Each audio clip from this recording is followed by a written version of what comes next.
And here we go. Welcome in to another edition of Bucky and BK. Today is Friday, July 10th, 2026. And the Buck and I are with y'all for the next 2 hours. On today's show, Texas basketball just landed the #1 player in the country. Is this real life? We'll talk about Sean Miller's squad and what the expectations are now for the Longhorns in year 2 of the Sean Miller era. Plenty of NFL to dive into, some Texas football, 3 big questions that Steve Sarkisian needs to answer between now and the start of the season. We'll dive into the LeBron James conversation as well. We've got another edition of Guess That State in the BBK News. We are locked and we are loaded and we are ready to roll. 2 hours of football, of fun, and plenty of conversation here on a Friday. Appreciate y'all spending some of your Friday with us. Happy Friday to you, my man. How are you today? I'm doing fantastic. How about you? How's your trip? Everything good? Trip was good. Drove down to Houston last night. We'll be making the drive to Galveston today after the show and going to be spending some time on the beach this weekend. Very nice. Those white sandy beaches of Galveston. Very nice. White sands, blue water. Oh my temperatures in the mid 70s. At night, it creeps down into the 60s. You talk about paradise. That's Galveston, Texas, USA, America, baby. You know, that's the heartland of beaches is Galveston. That and the Jersey Shore. They're very similar. Nothing like Wildwood, New Jersey. You know, it's not like places. I've been to some beaches too. Now, I've never been to the beaches. I've been, of course, recruiting. I've been to San Diego. I've been to all the Florida beaches. I've been to Jersey beaches, obviously Cape Cod, Martha's Vineyard, some of the great ones. But I've never been to beaches. I've never been to Alabama. They tell me beaches there are pretty nice. I've never been to a place called Rehoboth Beach in, I think, Virginia. Virginia has nice beaches. I've never been a beach there. But my daughter tells me Alabama beaches are pretty nice. I'm like, a beach in Alabama? I obviously it's on the coast, Buck. Yeah, I went to Gulf Shores, Alabama during spring break. I think it was my freshman year of college. And I don't remember much about that trip. I think I remember more of the girls than I do what the actual beach looked like. But that was a great place to spring break. I could tell you that much. Was it? Yeah, well, no other better than the poop deck in Fort Lauderdale. Yeah, well, you're out there at the poop deck rubbing tanning oil on a bunch of dudes. I was hanging out with some SEC ladies down in Gulf Shores, Alabama. Well, I'm glad you got there safely, my friend. But everything's good. It's a hot one again today. How about yesterday? That 1 degree temperature, just cooler. Could you tell the difference between yesterday and the day before? 99 and 100 feels like 110. Sun is bright and shiny and hot. And yes, we will get rain. I'm moving my forecast back to Sunday. Okay. I thought it was Monday. You're going Sunday now? I'm going Sunday. We're going to get some on Sunday. All right. Because I'm trying my best not to go with Tuesday, because, the percentage of rain, my body's starting to shiver that Tuesday is going to be downpouring, but it can't happen. I got to play golf, so it can't rain. Yeah, no, God will not ruin your golf game. He never does. I don't think he ever has before, and I don't think he ever will. He never, you know what? All the years we played in the Mullet, 25 years of the Mullet Open, never got rained out on a Friday. Never had rain where it rained us out for 25 years. So this is kind of a similar deal with the golf on Tuesday. It just won't happen. It just, God doesn't want to do that to me. Those aren't miracles. That's part of the calendar. Hey, and if it does rain, just pull a Caddyshack and play through it. No big deal. No. Well, rain, yes. Lightning, no.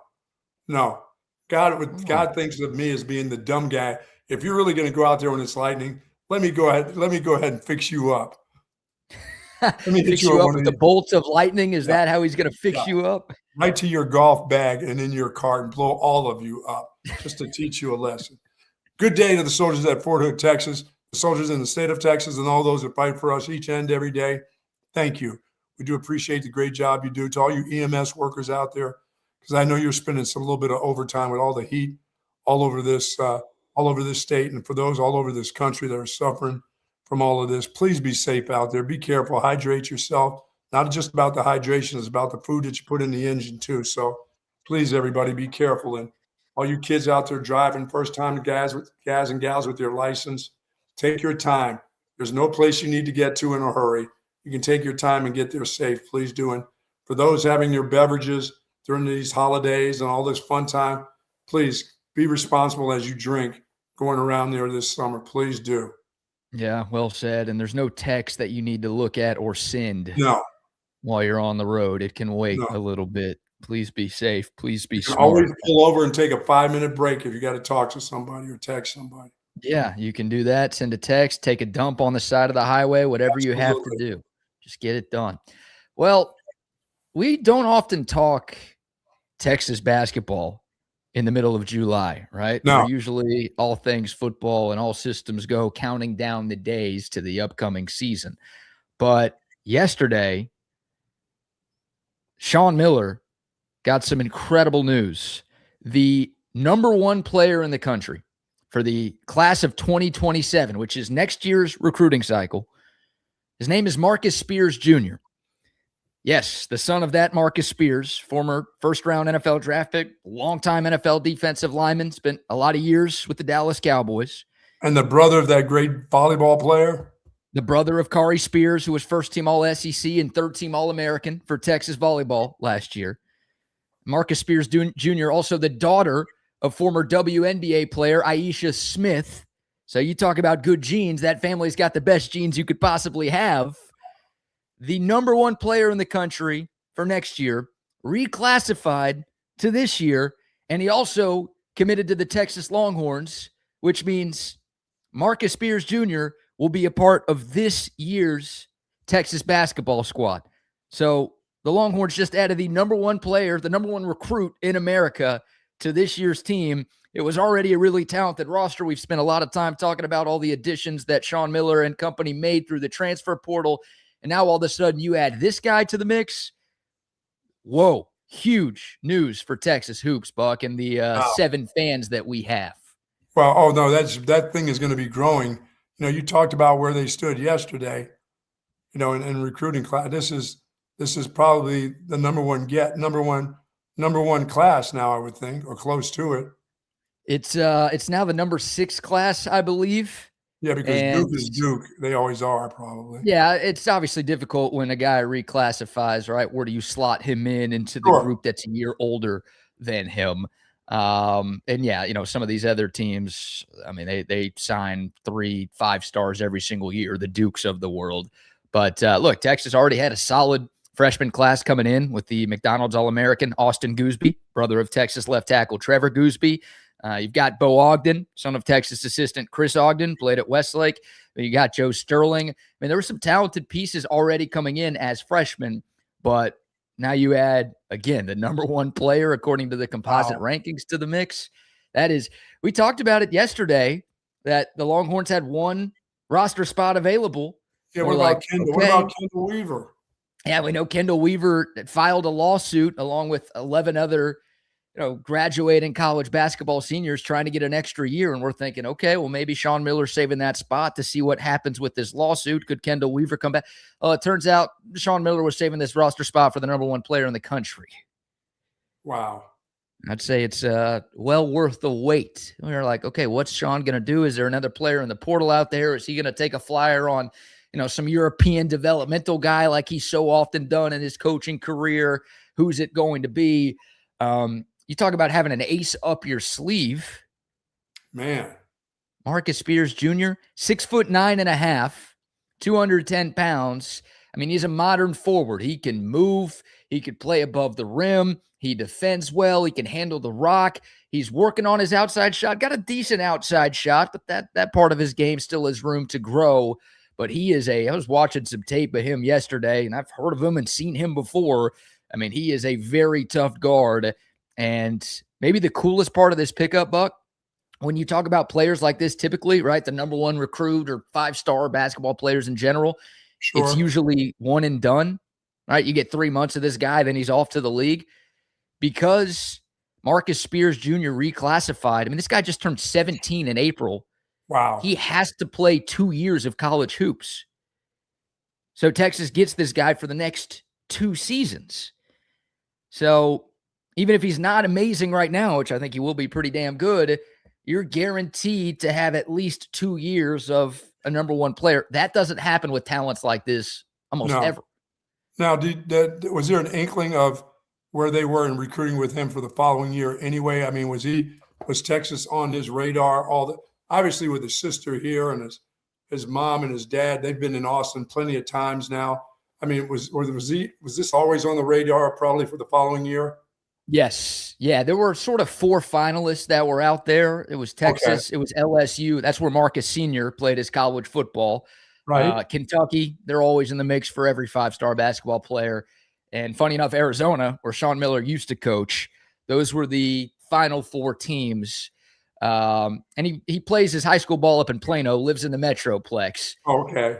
So that obviously helped with Texas. And the big thing, and Marcus Spears Jr. gave some quotes about this, was he's got a very tight relationship with his sister. They're very close. And he talked about just being 3 hours away from her was like difficult. So that was a huge part of his decision. The fact that sister's already here on campus and a supreme athlete, he's got somebody he loves and trusts and can lean on. That may have helped get this thing over the hump. Yeah, I mean, that's great. That's unbelievable.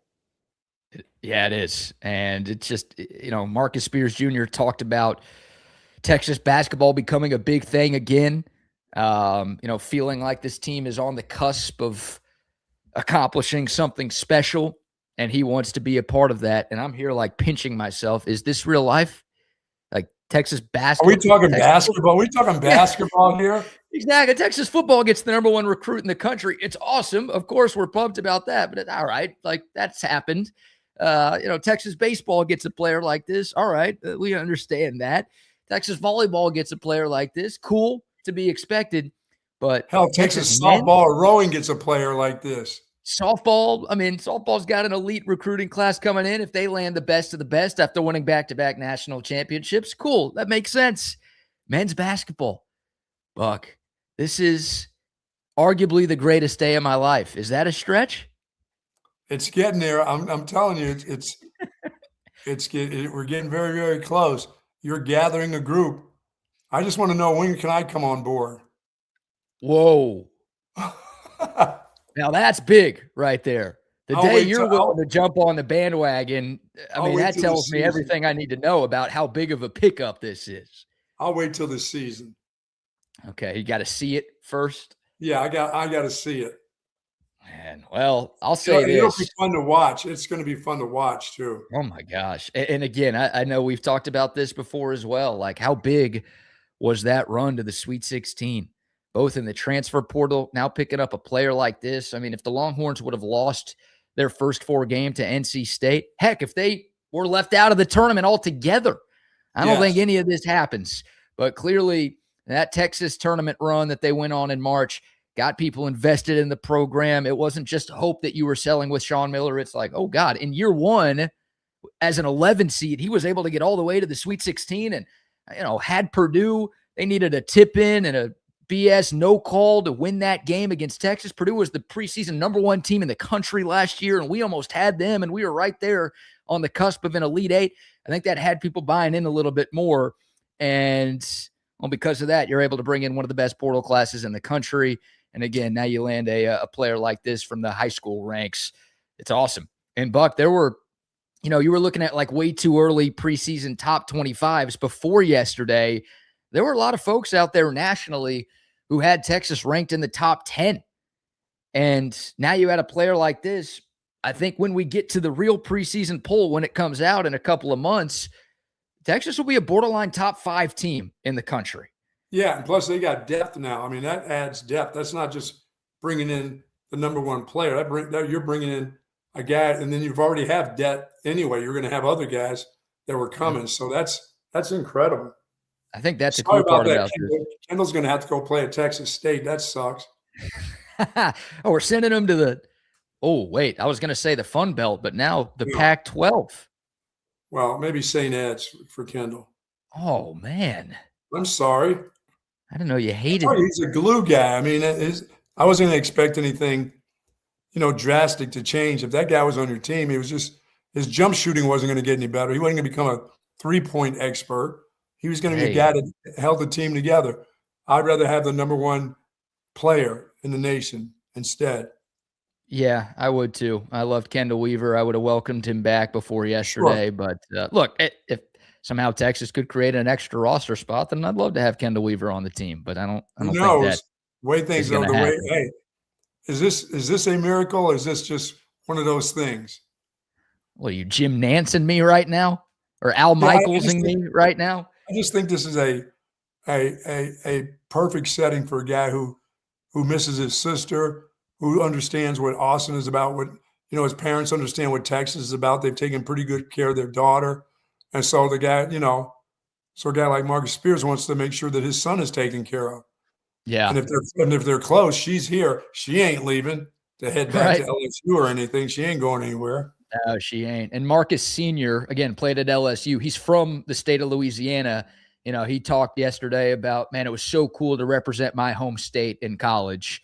And now my son gets to do that, right? Like growing up in Texas, now playing for the University of Texas, getting to go to the flagship university of your state is a big deal. So, yeah, I mean, Marcus Sr. obviously gave his blessing for Kari to play volleyball at Texas, now giving the blessing for Marcus Jr. to play basketball at Texas. And you brought up a great point about the depth of this Texas basketball team. Like sometimes, I mean, any other year, look, Texas has gotten a lot of five-star basketball recruits. Now, they haven't gotten a lot of Marcus Spears Juniors. There's a difference between a five-star and the number one player in the country. But I think of Jared Allen the year he was here. Like Texas had nothing around him. The Longhorns won 11 games that season.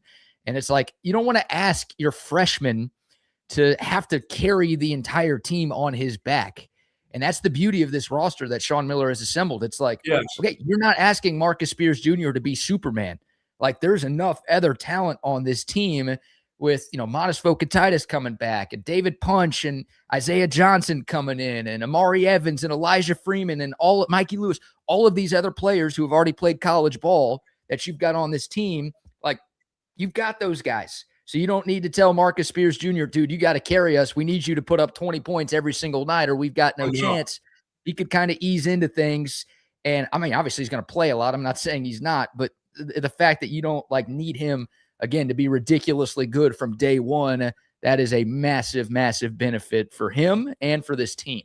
Well, and plus with the veteran guys that are coming in the portal, you don't have a drastic drop off from a really good player like that. All of a sudden, the next guy that comes in is not some scrub guy. I mean, they're pretty good.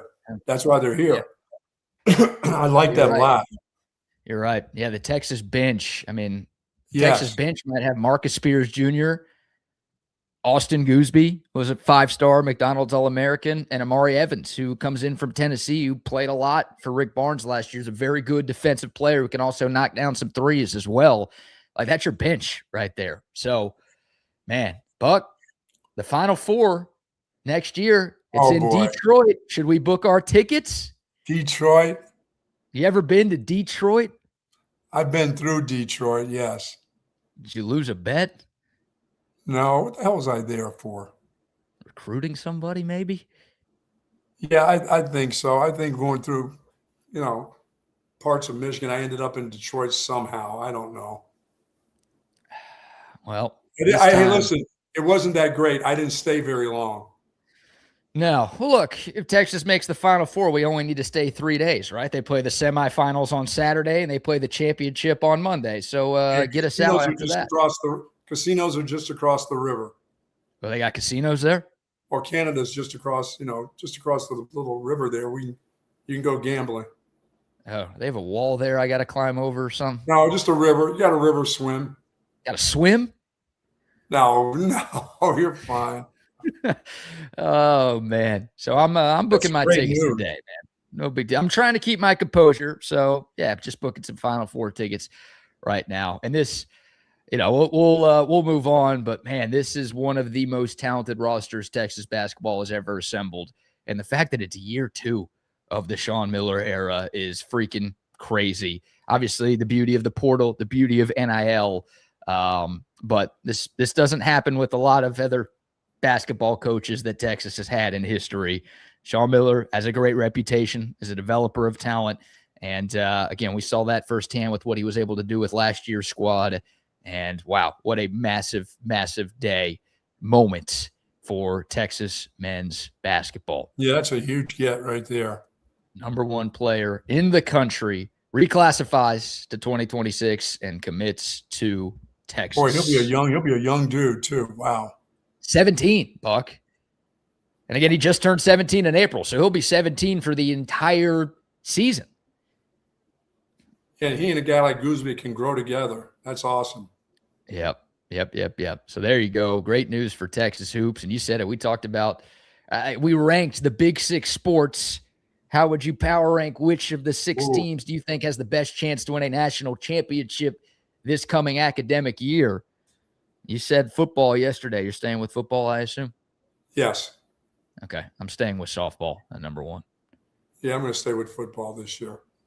Okay. Because I'm all in. You're all in, Jerry Jones. I'm all in, Jerry Jones. Do whatever it takes. No excuses. We got to get you a yacht or something. Yeah, this should be a great athletic season too. This is fun. This is a fun one coming up. It will be, for sure. All right, we'll take your thoughts. Again, Texas Hoops picking up Marcus Spears Jr. If you have not seen any highlights or clips of this dude play, watch them, and you'll see why we're as excited as we are.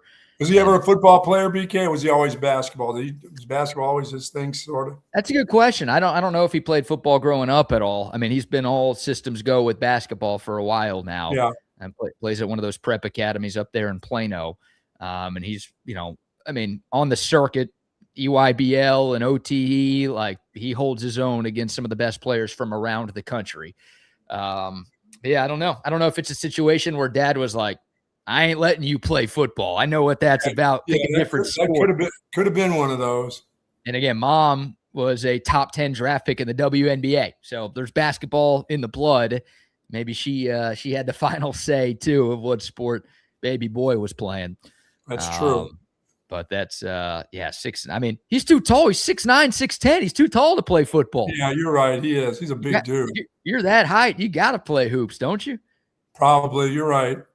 And God, I can't believe we almost have you. We're close. We're on the cusp of getting the buck on the Texas basketball bandwagon. I'm going to have to watch some live basketball first. Well, that right there. Or by the way, you know what? You know what I'll buy into? If Sean Miller tells me it's good. Because I won't cross if he tells me don't cross the street, I'm not crossing the street. Oh, that's good that you listen. I'll listen to that dude. That dude comes across as understanding, and when he says it, he means it. Here's the Sean Miller drop/quote that is fitting for today. Enjoy this. Be responsible tonight. Show up like you expect to win. This is the University of Texas. We're not f***ing around here, okay? There you go. That's right. This is the University of Texas. We're not effing around here. Yeah, that's good. I'm buying. I'm starting to buy.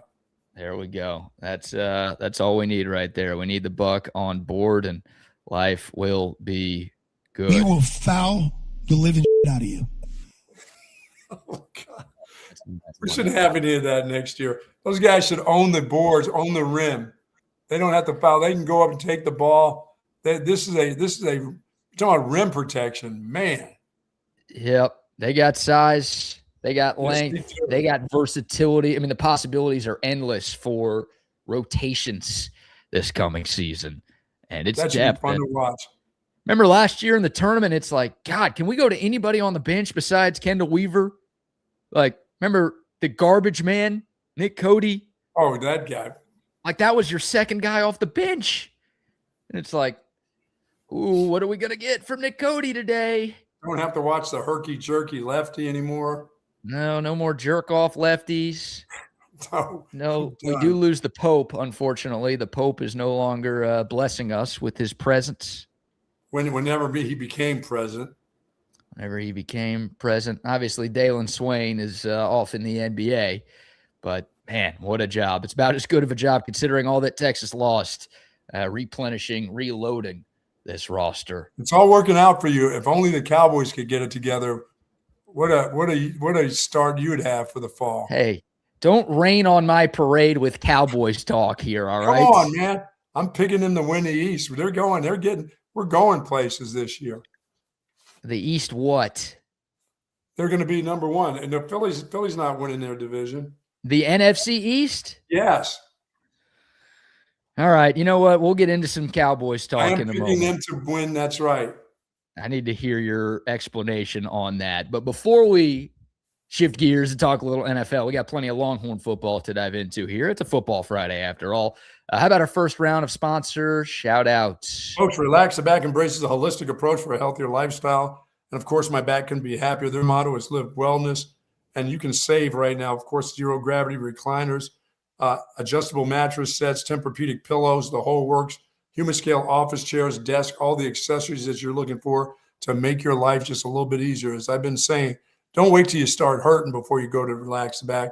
Make sure it doesn't happen to you. Find a chair that will fit you, will suit you, a recliner that's going to suit you for watching all of your television needs, whether it's Westerns, sports. You want to feel comfortable, unlike I do in the Big Taco over there. Just can't get rid of the Big Taco. It belongs to my wife.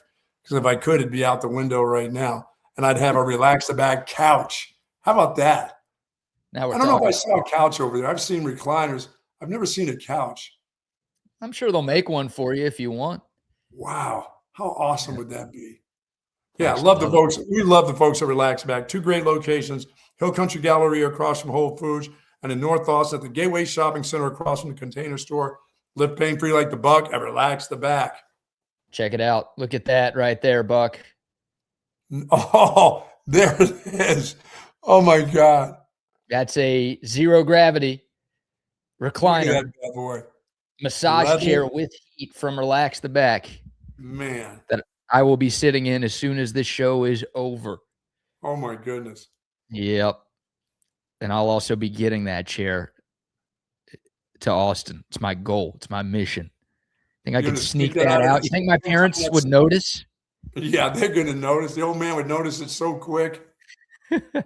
I love Relax the Back. Shout out to them. Also a shout out to our friends at Gobundance. Hey, Texas football is built on legends. From DKR setting the standard to Mac Brown bringing home a national title to Vince Young and Colt McCoy leading by example. The Longhorn way is about more than just talent. It's about discipline. It's about brotherhood, and it's about rising to the occasion. That's the same spirit behind Gobundance, a community of high-achieving men, business professionals, investors, and leaders who push each other to win, not just in business, but in life. If you're ready to live like a champion, if you're ready to level up in business, in your family life, in your health, and everything, Gobundance is the team that you've been looking for. Gobundance.com. That's the website. Check it out for more information. Gobundance.com. Shout out to our friends at Gobundance. No doubt about it. Our good friends over at Texas Orthopedics, if you're starting to have that feeling of maybe it's time for a knee replacement, your ankles are really, really bothering you, your shoulders, it doesn't matter, your wrist, you're the great pickleball player that keeps falling and screwing up your wrist. If you need surgery, please contact our friends at Texas Orthopedics. Don't go anywhere else. They have spinal care, sports medicine, trauma care, rehabilitation. It's not always about the surgery. It's about preventing surgery also at Texas Orthopedics. Dr. Daney, Dr. Stockton are dedicated orthopedic surgeons there. Their goal is to get you right back into good health and a great quality of life that you deserve. When that time comes for surgery, please trust in Texas Orthopedics. They are the largest independent orthopedic practice in Central Texas. For more information, please go to txortho.com. Yes, indeed. Love Texas Orthopedics. And also, hey, shout out to centextickets.com. Hey, we're talking some football here. You want to get your football tickets ready for the upcoming season. They already have plenty of them available online at centextickets.com. Get your Longhorn tickets, get your Cowboys, your Texans, whatever team you support. Centex Tickets is your one-stop shop, easy for me to say, for all of your ticketing needs. And it's not just football. They've got every sport. They've got concerts, they've got comedy shows, Broadway shows, festivals, any event you want to attend in person. Only one site you need to look at to find your tickets, centextickets.com. And don't forget the promo code CENTEX10. You type that in at checkout, you'll get 10% off of any ticket purchase. Sweet. All right, Buck. Well, let's talk some Dallas Cowboys football. You said before the break that you are picking the Cowboys to win the NFC East and get back to the playoffs this year. Why are you so confident in America's team? Well, I think my confidence is all about this offense for the Cowboys, because I think defensively they're going to be able to hold their own. They're not going to be the worst defense in the NFL. I think they'll do well enough to hold up. I think this offense is going to even score more points. I think the running game will be a little bit better than last year. I think they found their runner, BK. The wide receivers are the best. I mean, they got the best combo in the NFL. Tight end, I'm not so sure. I mean, I'm not quite sure about the tight end position with them, but I think the running game will make up for what they're going to do with the tight ends. I don't think there's any doubt about Dak Prescott and where he is right now with this offense and how much they can score. And I feel pretty confident in this offensive line, but I'm not so sure about some of these other teams. New York is still, young quarterback, still searching, they're a couple drafts away from really getting close to anything. The Eagles will have another offensive coordinator. They'll have about their fifth offensive coordinator coming up this year. They lose a big weapon at wide receiver, and I don't know. I like Hurts. I mean, I think he's a really good quarterback. I just think that the pressure this year may be too much for him. This may be the one where they start really looking for another quarterback with him. But the Cowboys aren't looking for a quarterback. They're looking for more offense, and they're looking for better defense. They will have better defense. Oh, we've had this conversation about the Texas offensive line. It's like they can't be worse than last year, right? Right. That's the conversation with the Cowboys defense. Well, I see in the NFL, I believe things can get worse. In college, I don't know if things can get worse at a certain position.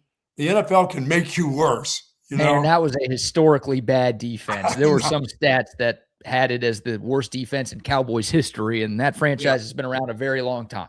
So I like the Christian Parker hire a lot. Fascinated to see what he does with that group. Obviously, drafting Caleb Downs out of Ohio State. I mean, we all loved that pick. Everybody loved that draft pick. That feels like a difference maker on defense. I mean, you've got Quinnen Williams now for a full season at defensive tackle. Hopefully, DeMarvion Overshown can stay healthy at linebacker. I know we talked about him a little bit yesterday. I still wish the Cowboys had done a little bit more in the offseason, and there's still time to bring in another piece or two. Like Bobby Wagner is still out there. Add some extra depth at linebacker, and shoot, I still think that guy can play, even though he's in his mid to late 30s at this point. He still runs. He still runs and gets to the ball. What's that? Bobby Wagner still runs and gets around the ball. Oh, yeah. I mean, we had Ari Temkin on yesterday, and he brought up the fact that, the NFL does their top 100 where players rank the top 100 players every year. And Bobby Wagner, who's still a free agent right now, was in the top 100 despite being 36. He was 81 or something like that. So is he like the very best linebacker in football anymore? No. But he might be better than anything the Cowboys have there right now. Right. So, but he's too cool. Like, he makes too much sense for Dallas. Dallas doesn't make moves that make sense. And we know how scared they are when it comes to sign free agents. Like, they brought in Jalen Thompson, the safety who was with Arizona, and they gave him like $11 million a year, which is not very much for a safety. And that's the most the Cowboys had spent on a free agent, an external free agent, not somebody they re-signed, but somebody they brought in since like COVID. So I don't even think Bobby Wagner would be that expensive, but it just goes against what Jerry and Stephen Jones do, which unfortunately, like they should be doing what goes against what they usually do, shouldn't they? Yes, that absolutely. Like, we're at 30 years of this, and it's not working. So maybe try something different, but, you're banging your head against the wall, beating a dead horse if you are expecting something like that. But, yeah, the Cowboys' defense, they can't be worse. They should be a little better. I think the Cowboys' offense, obviously getting George Pickens back on the franchise tag, seems like the waters have smoothed over there. Dallas, they need to be better in the red zone offensively. They had no problem getting inside the 20, but drives would falter, I thought, too often there. I'd love a little more explosiveness from the running game, although I'm not sure with your personnel that you have, you're going to get it. Can Jaden Blue step up and give you something in year 2? I don't know. Yeah, And, I just expect a starter at running back to give me what he gave us last year, and maybe a little bit more. Yeah, I thought he was adequate enough. They were good enough offensively. There's no doubt about it. I just think another year with him at running back is going to make them a little bit better. Yeah. Yeah, they were definitely good enough offensively. Yeah, Jaden maybe Blue, who knows? He's one of the wild card kind of deals. What can he? Is he ready to do it for you, or is this going to be one of those years where you say, you know what, that's not the guy. Go find me another one. Well, here's my concern. Like Javonte Williams had a great year, 1,200 yards, 11 touchdowns, got a new contract. I think he was better than even the Joneses expected last season. Yes, he was. But we're still talking about a guy who's been banged up, had a couple of different knee surgeries in his career. And I don't know. Like, I'm worried that last year was as good as it can get for Javonte Williams. And he's only 26. He's not like 30 or 31, which we know for a running back. I mean, you might as well be 6 feet under if you're that age. Yeah, but you would take another year like he just gave you. Even. Oh, for sure. But I'm just like, what happens if Javonte gets hurt, or what happens if he, like last year was the anomaly? Then it's like, do you have enough behind him to where you feel good about your running game? Because Dallas didn't get a whole lot from anybody else at running back. No, I would not feel confident if Jaden Blue became my starter in week 3. No, I wouldn't either. And you got Phil Maffa, the kid out of Clemson. Yeah, no, that's not enough. Last year in the draft as well.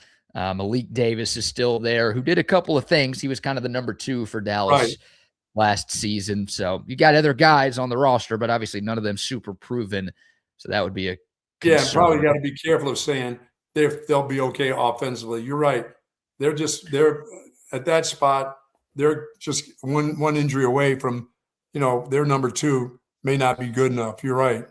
But I think Dak's the real deal. And can he stay healthy? Obviously, that's a question with Dak every single season. But look, this offense should put up points. It was a playoff caliber offense a year ago. You've got maybe the best wide receiving duo in the game with CeeDee Lamb and George Pickens. Ryan Flanoy, his emergence last year, a very pleasant thing for Cowboys fans to see. You feel like he's a solid number 3. Jake Ferguson's not as good as I want, but he did have 80 catches last year and 8 touchdowns, so he gives you something offensively. He's not a lot of make-you-miss ability, which I think he's getting paid a lot, and I feel like he should have a little bit more of that. He got married. Maybe that'll help him this offseason. His wife's very attractive. And then I think the offensive line is also – it's good. Will Tyler Guyton at left tackle finally show you that he can be a franchise left tackle, or are we going to be talking – next offseason about Dallas potentially needing to use another first-round pick on an offensive lineman? Yeah, and did they have enough security if anything happened to Dak for 4 or 5 games? That's when you got an offense like this, boy, you sure would like to have a second trigger man that's not bad, or at least really decent. 4 or 5 games. I don't know. They've got Joe Milton, who's got a cannon. No, I don't want to see that guy as my – I don't want to see that guy. I don't either. And they've got Sam Howell, North Carolina quarterback, who's bounced around, started a lot of games in this league. He's won some games in this league. Bell and Howell have been in there for a while. Those two, that doesn't excite anybody, does it, if anything happens? I don't know how many backup quarterbacks excite people. Like, there are some that are better than others, but like for most teams, if your starting quarterback has to miss a significant chunk of time, it's cancel Christmas. Yeah, I always think of significant time as anything after 4 games, probably. Yeah. I don't know. I don't want that to happen for Dak. That would be a problem. Yeah, I don't think Joe Milton can win me a game. Yeah. The question, I'm not sure he can either. The question is the defense. Again, the offense is good enough. I think Dak's got a chance to put up some great numbers this year. I really do. I think he can maybe throw for 5,000 yards this season. I'm excited about what he's got. But defensively, can the Cowboys take a step? If they can, if they're just a middle-of-the-road defense, they're a playoff team. I don't know if it's winning the division or a wild card spot, but if their defense is just in the teens, then they'll find their way into the postseason. Now, of course, Cowboys fans are desperate for more than that. But if the defense just is average, then they can do what you're talking about, and we'll see what would happen in January. Yes. It'd be nice. But I like that pick. I'm still going Philly. You know, they broke the curse, the NFC East curse of no team being able to repeat as division champions. That thing lasted 20 years. And then finally, Philly got it done. They won it 2 years ago. They won it again last year. So now I brought up that stat so much during my radio career. Now it's like, that stat's dead in the water. So I'm picking Philly to win the division. But I think Dallas, again, they should be a playoff team this year. If not, well, Shoddy's probably going to stay because Jerry loves him. Yeah, he's probably going to get another year anyway. You know, Washington with their young quarterback, if he's back and healthy, that's the scary number 2. I believe. That's why I'm thinking Philadelphia is going to be number 3 behind Washington. Whoa. So you think Philly is not even a playoff team this year? I think this is going to be a struggle for the Eagles, and I'm going to enjoy every bit of it. Yeah, you and me both, dude. Please manifest that. Whatever you have to do, whoever you have to pray to. Yeah, man. I want that to happen. I don't want to have my Philly people going nuts. I want them to be down immediately. Man, if I'm going to a funeral, I'm dressing like this, but I'm wearing a tuxedo to the Eagles' downfall, you know? Bringing out the Sunday best for that. Please tell me where and when. They need to I'm not saying start from the bottom again. They've won too much now to start from the bottom, but they need to have a real year off, and I think this is their year. That'd be great. Yeah, I wonder what happens. I mean, they're ready to hire a new coach every year. They're ready to find a new quarterback every year. So I do wonder if you're right, what that would mean. All of the above. All of the above. They're all gone. Jalen Hurts. You're higher on the commies than I am. I could tell you that. We'll see what Jaden Daniels is. Can he stay healthy? Obviously took the league by storm as a rookie. And then last year was just a disaster for various reasons. But yeah, I still feel like the Eagles and the Cowboys are the clear top 2. Washington's getting closer. I know 2 years ago they made the AFC or NFC championship game. Giants, they're getting closer as well. We'll see if Jackson Dart, what he can do with a full season as being the guy in the Meadowlands. But yeah, NFL right around the corner. We're less than a month away from the preseason. And I know you're all about preseason NFL, Buck. No, I'm not. Not at all. Someone's got to bet on those games. And if it's not you, I guess it's me. Hey, someone on this show. Yeah, you know what? I'll do it for Sorsby. I will do it for Sorsby because I care about his mental health, Buck. Well, that's good. Somebody cares about it. Because most people really don't care. They pretend they care. Yeah, Texas Tech does. The Hall of Fame game Thursday, August 6th. Not that I'm paying attention to that whatsoever. Carolina's -1.5 against Arizona, if you were curious for a 1 month outline. Those are the 2 teams playing in the Hall of Fame game? Yeah. They don't want any viewership, huh? Oh, it's the NFL. Everybody tunes into that. I will watch it for you. Yeah, everybody tunes into the NFL. Yeah, you're probably going to get higher ratings for that than the MLB All-Star game coming up next week. Oh, but all the no names playing and sliding in there. Yeah, exactly. Hey, by the way, thank you to the Yankees for scoring double-digit runs yesterday. Thank you very much. Did your Yankees finally win? Yes. I think they scored like 12 runs. They did against Tampa, 12-4. Hell, they have, since they've been striking out at a pace of like 17 per game. Yeah, and congrats to the Texas Rangers, who retook first place in the American League West. Nice walk-off win over the Halos last night. Yeah, baseball. I'm back in on baseball, you know? There you go. Yeah, the Rangers are back. They're 1 game over 500, so when they inevitably fall below 500, I'll be back out. But right now, if anybody can play the Angels over and over again, man, oh man, for Mike Trout, and that dude he's healthy again, and he's on that team. How do they consistently keep that guy? All these great players, you know, it's like the pitcher in Pittsburgh. You know, he's playing for that lousy group. How long can that last? It can't. He can't be a career guy there. But he's only been there a couple of years. Trout's been in Anaheim forever. I know, but the pitcher's got to be bailing out of that place soon too. I know he's going to Little League parks and playing catch with the kids, and he loves – that guy's not staying there. He's not going to be a lifer there. There's no way. Well, if you're Pittsburgh, the hope is you start winning more games while you have him there, so you can actually build around him. But they're notoriously bad, and they're also notoriously cheap. So at some point, it's Yes.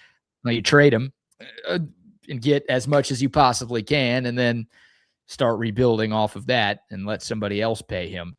But the thing about Mike Trout, he's like every sports fan becomes a hypocrite with Mike Trout because sports fans get so mad. Not everybody. Can't speak for every sports fan, but it feels like Gen Pop of sports fans get so mad about the lack of loyalty in sports, right? Oh, the ring chasing, title chasing. This guy will leave to take the easy route to win a championship.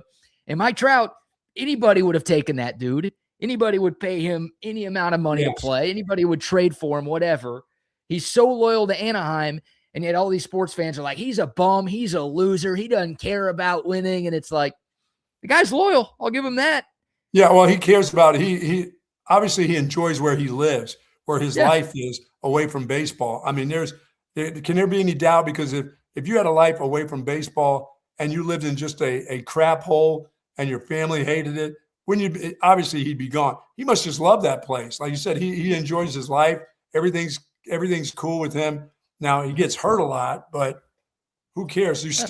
Everybody would be banging down the door to get to that guy.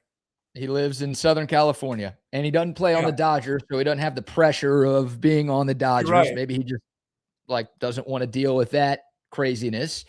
I know the taxes in California are crazy, but he obviously makes enough to where he still makes a very good living, despite what he has to give back to the government.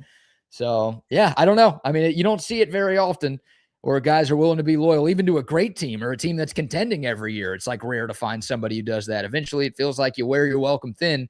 And Mike Trout's been there for a decade and a half. His team hasn't won a playoff series. Forget a World Series. Hasn't won a playoff series yet. And he just, he's chilling. Yeah, I mean, when life is good, right? I guess. Yeah. He, I guess, has a different definition of good than a lot of other athletes out there. True. And there's no doubt about that. But I'll give him credit for being loyal because that team stinks, and they have for a long time. I was just thinking, I mean, even for the ball club, even I mean, out of all those years he's been here, there's got to be one morning he woke up and said, this sucks. This team sucks. This organization sucks. What am I doing with myself? I'm one of the greatest players. You know, I've been one of the generational players, and I've been stuck here, and I've held out here, and I've given them everything, my whole body. You got to wake up at least one morning thinking that. Yeah, and then he checks his bank account, and he's like, you know what? Life's all right. You know, Southern California ain't bad. Yeah, he checks the weather app on his phone, and Yep. he checks his bank account, and he says, yeah, He looks at you the know nice what? I'm good mansion here. that he lives in. Family's I'm good happy. here. Everybody's happy. You know, if he's got a wife, she's probably happy. The kids are. Yeah. What am I running to? It's almost like, where am I running to? Yeah, you're going to live in Philly and play baseball there? Oh my God. What are you going to go to Milwaukee? Milwaukee, I think, is play for the Mets. play for the, oh God. And that's, you don't want to be a part of that clown show right now. All right. We'll take your thoughts. The Dakota text line 512-222-9328. We'll get into some Texas football conversation in a moment. I found an article on the internet, usually where you find these articles, titled "The Three Biggest Decisions Steve Sarkisian Must Make Before Texas Opens the Season." So I'm going to go through this, get your thoughts, and get our audience's thoughts as well. But before we talk a little Longhorn football, how about another round of sponsor shout-outs? Good morning to Jay and the gang over at Stu Patrick with the incredible selection of Texas Longhorn apparel. How about this? Collectibles, accessory, hats. Check it out. My favorite right here. BK's got the beauty on. But they've got tons of these, all kinds of Texas-themed items and gifts and books. Wide variety of men's and women's clothing in all sizes. Stu Patrick offers free shipping on online orders of $59 or more. Free curbside pickup. Plenty of parking spaces right there at 5222 Burnett Road, folks. Jellycat headquarters. They've got golf apparel there. They've got golf shorts. They've got golf head covers. They've got it all at Stu Patrick. 50 years of giving that great service in Central Texas. Folks, go to StuPatrick.com for more information. Get ready to get your gear. Hey, start gearing up for the football season. Why not? Hey, start gearing up. We're going to have to start gearing up for the men's basketball season soon. Oh, no, that's right. Jay, get the T-shirts ready. PK's going to get them all made. How about some basketball jerseys, Jay? Can we get those? I have never heard anybody talk about basketball apparel. How about that? It's Sue Patrick. Could this be the year? This is the year. This could be the year, Bradley. Oh, I'm getting government named here. What? What? I was told by Jay that your aunt would like that you prefer to be called Bradley. Oh, my great aunt, who is a frequent of Sue Patrick. Yes, yeah, she's allowed to call me that. I don't know about you. Oh, okay. Nobody else. Who else is calling you Bradley? Your mom doesn't call you Bradley. No. I have a couple of like friends, like girlfriends who I've known since I was a kid when I went by Bradley, who still call me Bradley. But that's all your little Valentine's loves. They still call you Bradley. No Valentine's loves. Yep. There you go. I don't, doesn't bother me. Just nobody does. I wasn't one of those guys who was like, I would say, I don't care. When people like, is it Bradley or Brad? I'm like, I don't care. And then it just eventually became Brad. I was like, all right, I guess that's my name. I'll get it. If you call me BK, Brad, whatever you need to call me, I'll turn around. Hey, as long as you call me. Yeah. I mean, when I'm in Pennsylvania, I have more, everybody in my family, I'm Michael or Mike. Yeah. So it doesn't, nobody called none of my siblings ever say Bucky. They don't know me as Bucky. I don't think I've ever called you Mike or Michael. When I'm talking to your lovely wife, I will, because she calls you Michael, so I will like to be nice to her. I'll call you Michael on the phone, but I don't know if I've ever said that to your face. And if I'm not found, where could I be located, BK, if I'm missing for hours, according to my wife? Casino. Oh. Dead. Where at? We're at dead. Casino. Horse track. What about the side of the road in the ditch? Oh, yeah, that too. That too. Driving to the casino or the horse track. Yeah, there you go. Thank you very much. Oh, my goodness. Love Sue Patrick. Love McCall Custom Homes. I know Mike has been at the Godbolt residence a couple of times this week. Look, we trust our homes to Mike McCall and his great team at McCall Custom Homes. We think you should too. We're not alone. Tons of satisfied customers over the years. They're A+ rated by the BBB. Tons of 5-star reviews online. Guess what? We don't do every single 5-star review. There's other people. We're not rigging it in favor of Mike McCall. Check out the testimonials. You can go to their website, McCallCustomHomesATX.com. Look at the gallery of projects they've done over the years. They're experienced. It's a father-son team with more than 4 decades of experience as custom home builders and home remodelers here in Central Texas. So if you literally want to start from scratch, call McCall Custom Homes. If you just want to remodel a kitchen or maybe a bathroom, you want to add some life to your outdoor space, call Mike and his team at McCall Custom Homes. They can do anything. Big projects, small projects, they got you. Reach out to Mike, 512-633-9580. It's McCall Custom Homes. We build value into your home. Say hello to our good friends over at Hat Creek Burger Company since 2008, serving burgers, fries, and shakes. Great queso fries. They're great shakes. If you're in the mood for a milkshake, go by Hat Creek Burger, folks. They have all the ones I even grabbed a chocolate shake the other day. I've not been into a chocolate shake in a long time. No mix with it, just plain old chocolate shake. It was absolutely delicious with whipped cream. No cherry involved in that. Chocolate and a cherry, not good for my tummy. So I had that. Plus, I love Hat Creek Burger. I love the burgers there. I've got into the nuggies there. They've got everything that you're looking for at Hat Creek Burger. Over 30 locations in the state of Texas. Nothing better than a good Hat Creek Burger this weekend, folks. You can't beat it. Love Hat Creek Burger. HatCreekBurgers.com for more info and to place your online orders. And if you're looking for something to wash that Hat Creek Burger down, got an Altstadt, ice cold Altstadt beer. I'm at my parents' place. Got here last night. Had an Altstadt beer. They got them in the fridge for me. They know what I like. I'm going to have some down at the coast this weekend, too. No glass, of course. We'll be on the beach. We got the cans of the Altstadt ready to go. The best beer that you could find all throughout the great state of Texas. The only beer I drink. Some of these beers people have out there, it's like, what are you doing? Why are you drinking that? Like these ultra beers or something light spelled not light. Like, learn how to spell beer. What are you doing? So it tastes better. I don't know how people just don't you care about yourself? Don't you care about what you consume? Don't you want the best? That's Altstadt. If you care about enjoying life, get you a great beer to accompany all of your summertime activities, your sports watching, your pool time, your lake time, your beach time. your grilling time, whatever you got going on. You get the gist. My choice of beer should be yours as well. And whatever you're doing this weekend, look, I'll be on the beach. I can walk back to where I'm staying. I won't be drinking and driving. You don't drink and drive either. Be safe, be smart, and enjoy your Altstadt beer. No impurities, no regrets. Yeah, you hit my car. You hit my car. Oh, yeah, I need to get to the casino. You're right about. I saw that. That just brightened it up for me. I saw the Knights in. That means I got to get to Pennsylvania. People are telling me I need to get to the casino and, park the car the right way. Yeah. Oh, I forgot about that. Yeah, your story. You're at a casino back home in PA, and what? You were parked in a parking garage. Flat, just as flat as could be. No angle to it. Pulled in there. I came back, and my car had somehow moved back, and it was up against a dude from New Jersey's car. And it was an Asian dude. And I walk out, and he goes, "You hit my car. You hit my car." And I'm walking out. The lady goes, "How did he hit your car? He's standing right here. He's not in the car. What are you talking about, mister? There's nothing wrong with your car." And so he checks it out. I never hear. And then 2 days later, I hear from this guy going, "Oh, I had damages to my car." I'm like, wait a minute. That was a rental car. That car's gone, mister. That's back at the rental car places. There's no damages. If they don't call me, you don't need to be calling me. I made the mistake of giving that guy my phone number. Well, you're leaving out a very important detail of the story. What happened to the brake?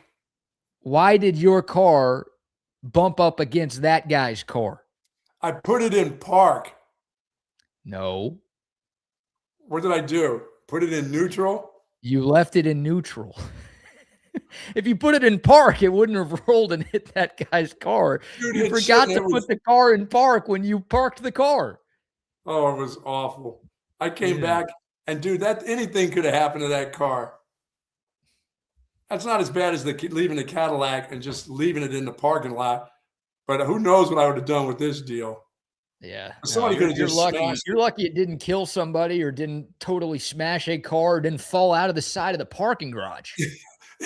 Yes, that's true. Can you imagine? I go to look down into the second story and like, uh-oh, there's the car down there.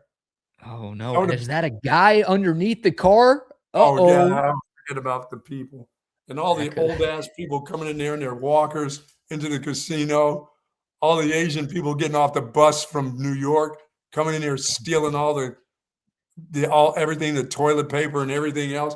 I've had some great casino stories, man. God, why are the Asians taking strays today?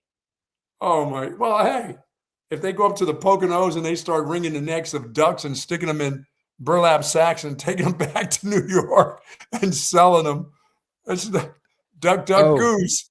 Duck, goose. Those people. Is that what you're saying here? Disrespectful. Well, I'm sorry, but they had a little moratorium on bringing buses up to the Poconos because they were wringing the necks out in the ponds and sticking them in bags and putting them in the bus. Dude, I wish I could have seen that, BK. That may have been the best. I mean, I could have seen a lot of things in life, but if I see some Asian old dude wringing the neck of a goose out in a pond in front of a casino and sticking it in a bag, it couldn't have been any better, could it? What else do I need to see in my life? It's got to be an Asian guy, huh? It can't be anybody else. But it was. I mean, it just happened to be. Sorry, it wasn't a German guy. The German guys don't like goose, I guess. They don't take them back to. Oh my God, it was scary. I wish I would have seen it. Sorry about that, folks. Sorry about sidetracking on these good sports topics we got going. No, that's all right. I wish you would have seen it and filmed it too, because we would play that every single day on this program. You had the clip of that. I mean, just how about getting off the bus and going down to the pond with some bread in one hand and then grabbing that goose by the neck and wringing its neck and sticking it in a burlap bag and putting it back underneath the bus. That had to be the greatest. What for? For dinner? I don't know. I guess taking it back to a restaurant or something, selling the goose. I don't know. Who knows? It's like the end of a Christmas story where that's what they're serving on Christmas Day, huh? Oh my God. I have so much. Every time I go to a casino, something else happens. Somebody's on my machine. Those people are on my machine, Oh boy, here we go. Those people again. Oh my gosh. All right. Well, we're clearly having some fun on a Friday, trying to get this train back on the tracks. Let's talk some Longhorn football here, Buck. We are 57 days away from Texas opening up the 2026 season against Texas State. And found an article yesterday from Texas Longhorns on SI. The three biggest decisions Steve Sarkisian must make before Texas opens the season. So we'll go one by one. Okay. And I want to get your thoughts on these three. And also, if you have any other thoughts, what else does Sark and this Texas staff need to figure out before the Longhorns kick things off in September? Decision number one, finalize the starting offensive line. That is number one. Yes, for sure. It feels pretty obvious, right? I mean, the biggest question headed into the 2026 season. It was a big question heading into last season, and unfortunately, the answer we got was not the one that we were looking for. There's a lot of skepticism surrounding that unit. There was going into last year. Now I think there's even more going into this year because of what happened last year. Now, the good news is you've got Trevor Gooseby at left tackle, first-team All-SEC left tackle, one of the best offensive linemen in the country. That's a nice foundational piece.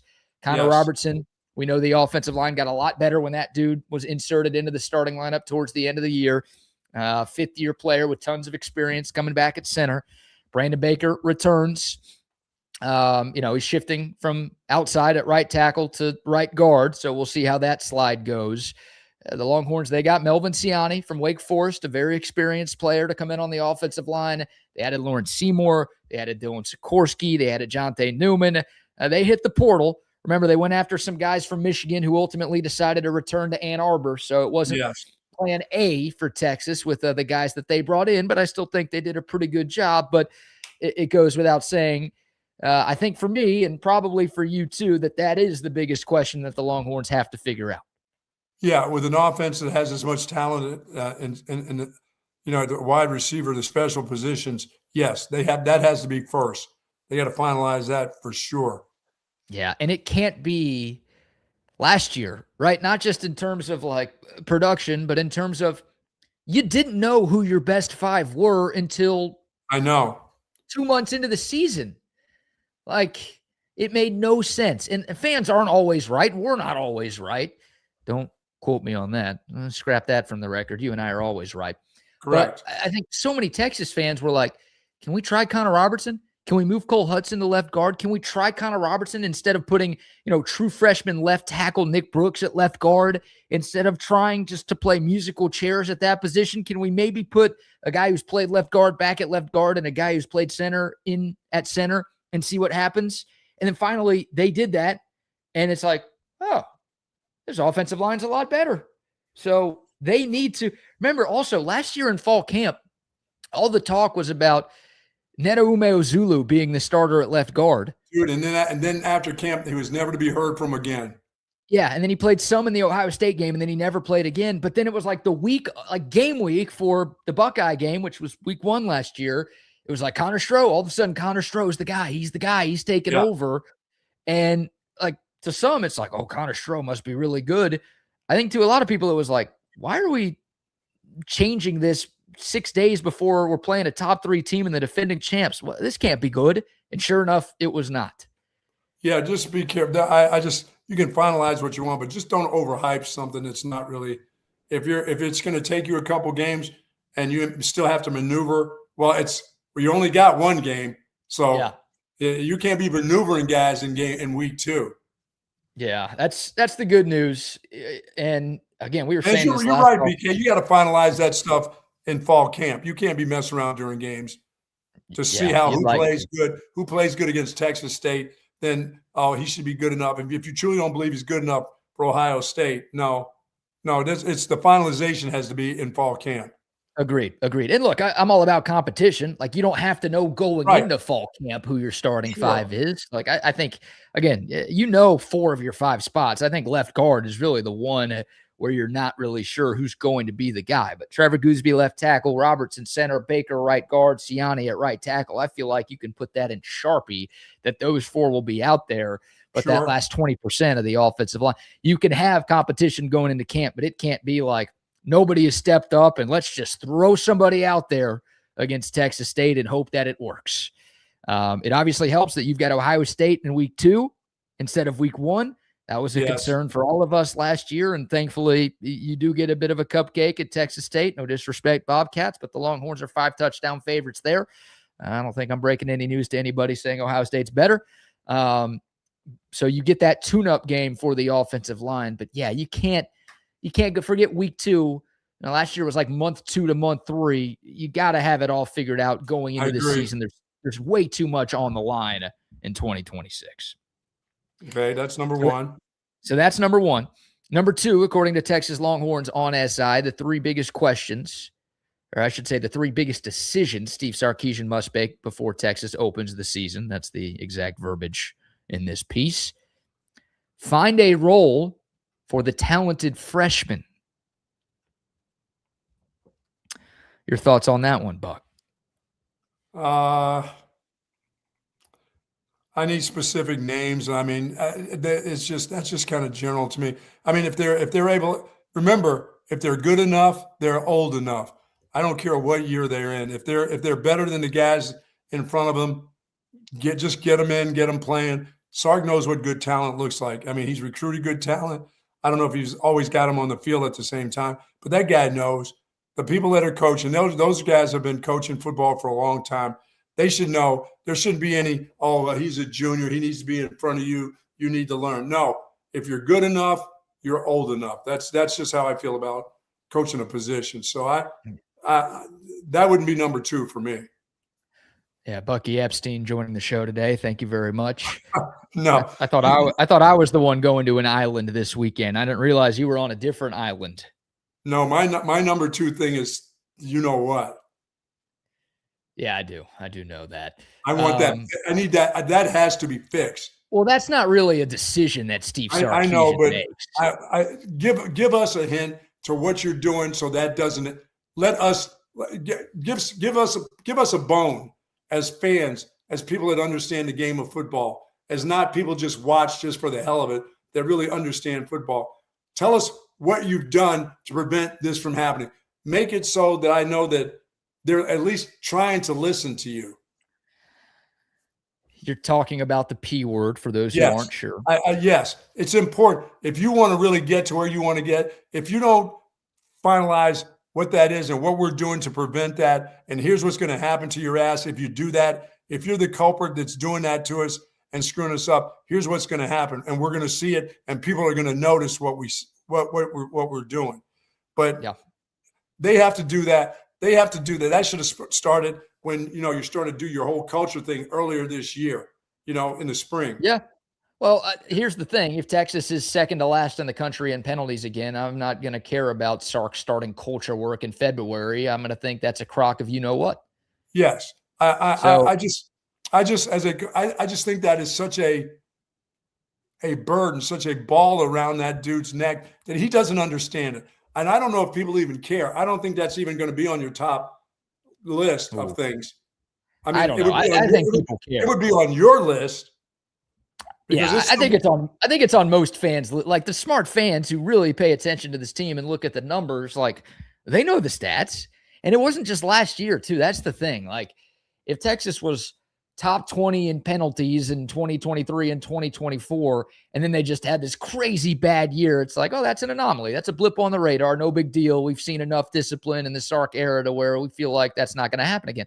But even the 2 playoff teams had penalty problems and were near, the bottom 30 or 40 in the country in terms of penalties per game. So you don't need to be number one. You and I will talk about it. You and I will harp on it because we really think it's important. I know there are some people that listen to this show would say, yeah, that's important, but that's not really all that important. I don't think people realize, BK, it's way more important than they think. Yeah, I just can't be. Look, the offense has so much talent this year. I mean, penalties happen. We know that. Yeah, I mean, if you get 3 or 4, or 5 penalties, I mean, it just happens. Life is fun. That's football. Yeah. But look, this offense is so good. All right, if you do have a holding penalty, it shouldn't completely like last year. If Texas had a holding, it's like you might as well trot the punt team out there on second down. Yes, because this drive is over. Things That like shouldn't be the illegal case procedures. this A year. 5-yard penalty shouldn't hold you back from continuing to move right on. And it did last year. So, again, the Yes. hope is, all right, those are going to happen. We understand that. But hopefully they don't happen 8 times a game, which is kind of where Texas was on average offensively. And in some of their big games, they were in the double digits. But, yeah, I mean, you got to clean it up. Like, you have to clean it up. You can't keep shooting yourself in the foot again.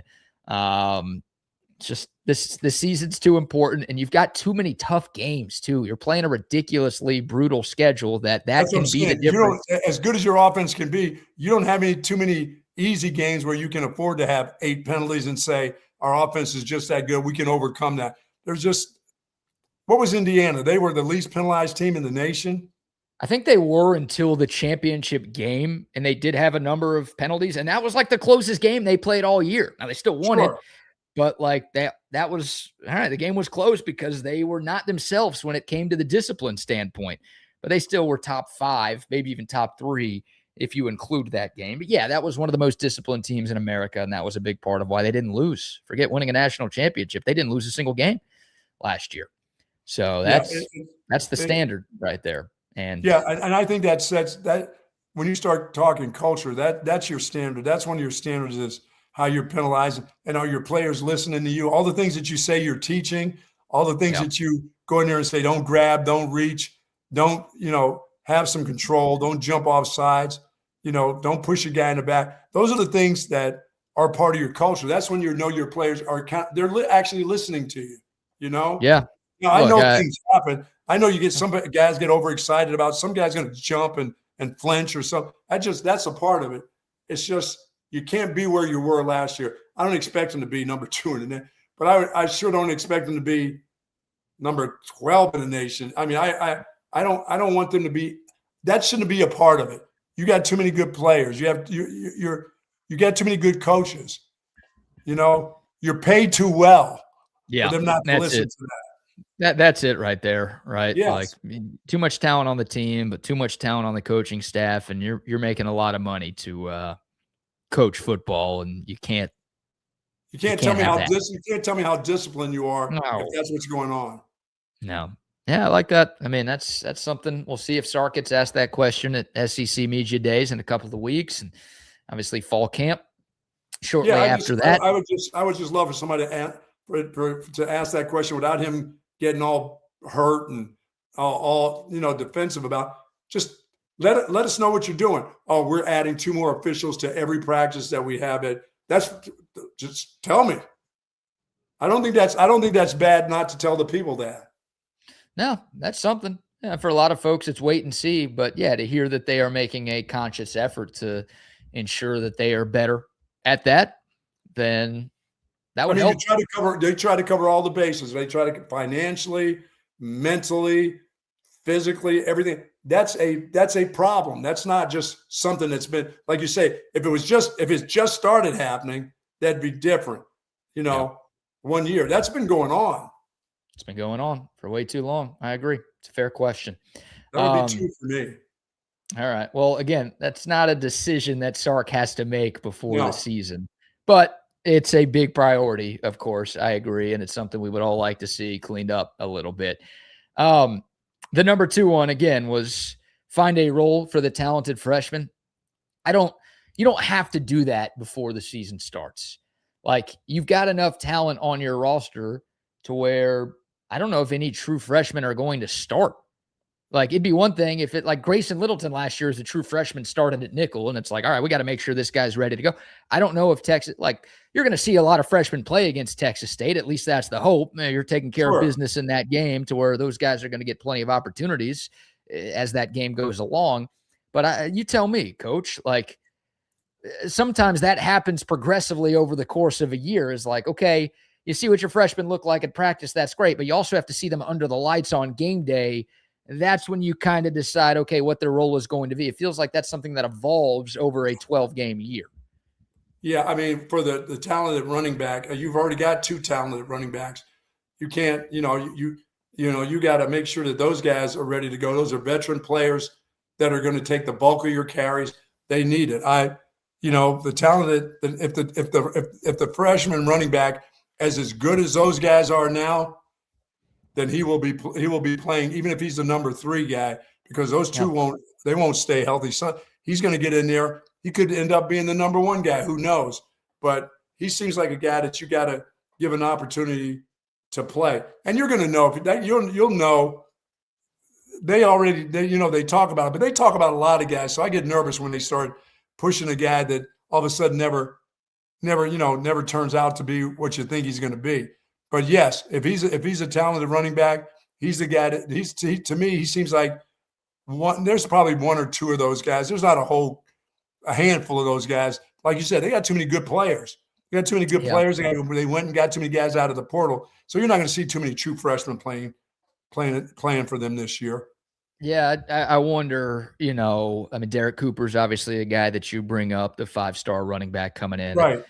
Jermaine Bishop Jr., the 5-star wide receiver. That's a guy that turned heads during the spring. But again, because you got Cam Coleman and Ryan Wingo and Emmett Mosley and Sterling Burkhalter, it's like you don't have to find a defined role for Jermaine Bishop. It's get him out there, see how good he is. And if he's really good, then all right, we'll increase his role as things go along.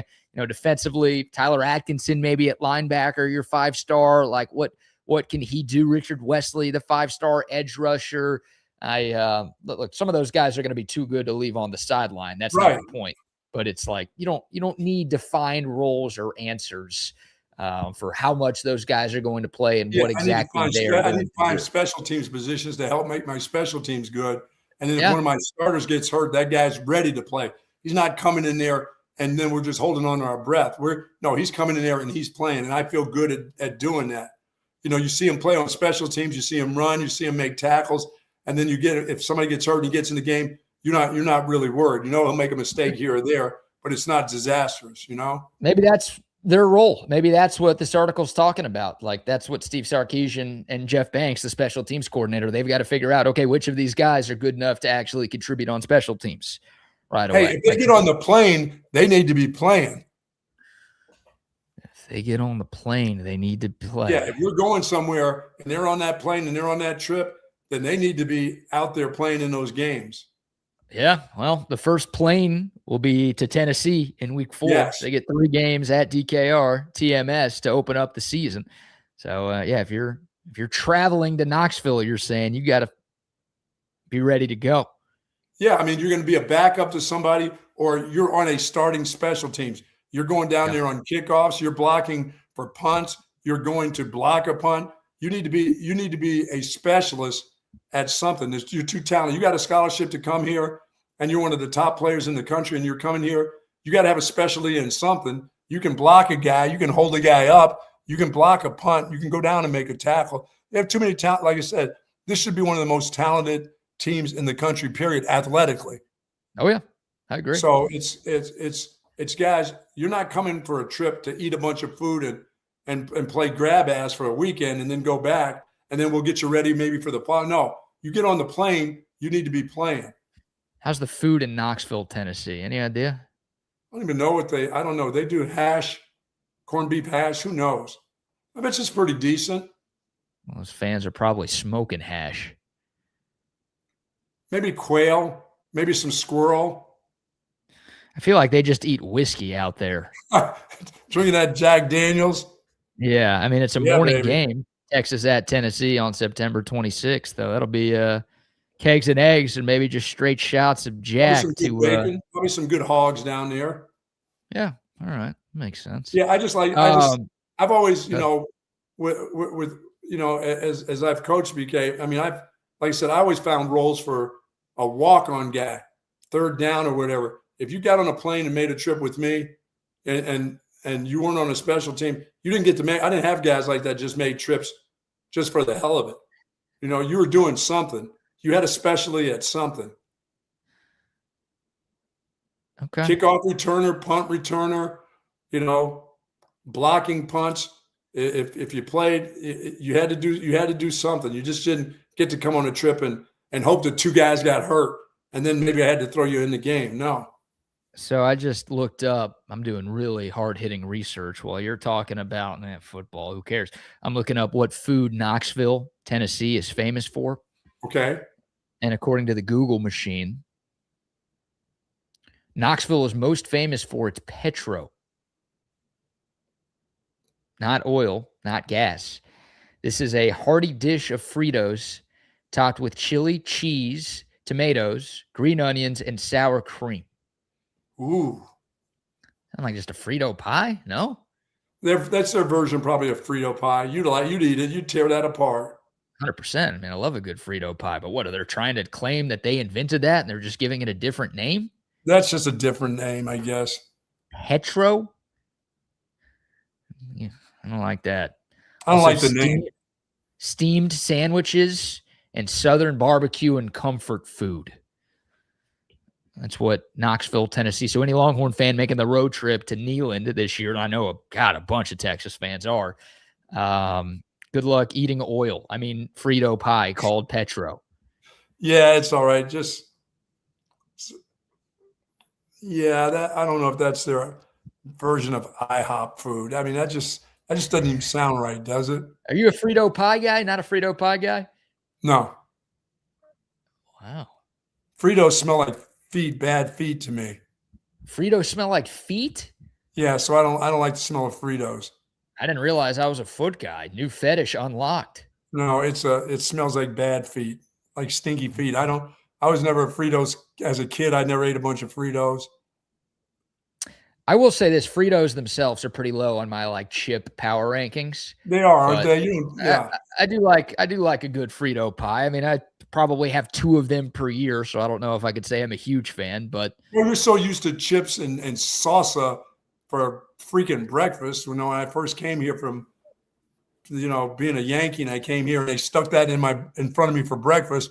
They came out with some bunch of red sauce, tomato paste, and some chips in a dish. I'm like, the hell is this? I don't want a hamburger. I'm not having a hamburger. I'm having eggs. Why are you bringing me this chips? Oh, it's chips and salsa. I'm like, for breakfast? Hey, I'm like, I don't want this. Welcome to Texas, SA. Yeah, that's what I'm like. What is this crap? What am I eat chips and salsa this time of the morning? I'm looking for my Who eggs. complains about chips and salsa? That's like the greatest thing ever. You get free chips and salsa to start your meal? Every Yankee that comes here says, what the hell is that? You're right. You guys got to complain about everything. I forget how it works.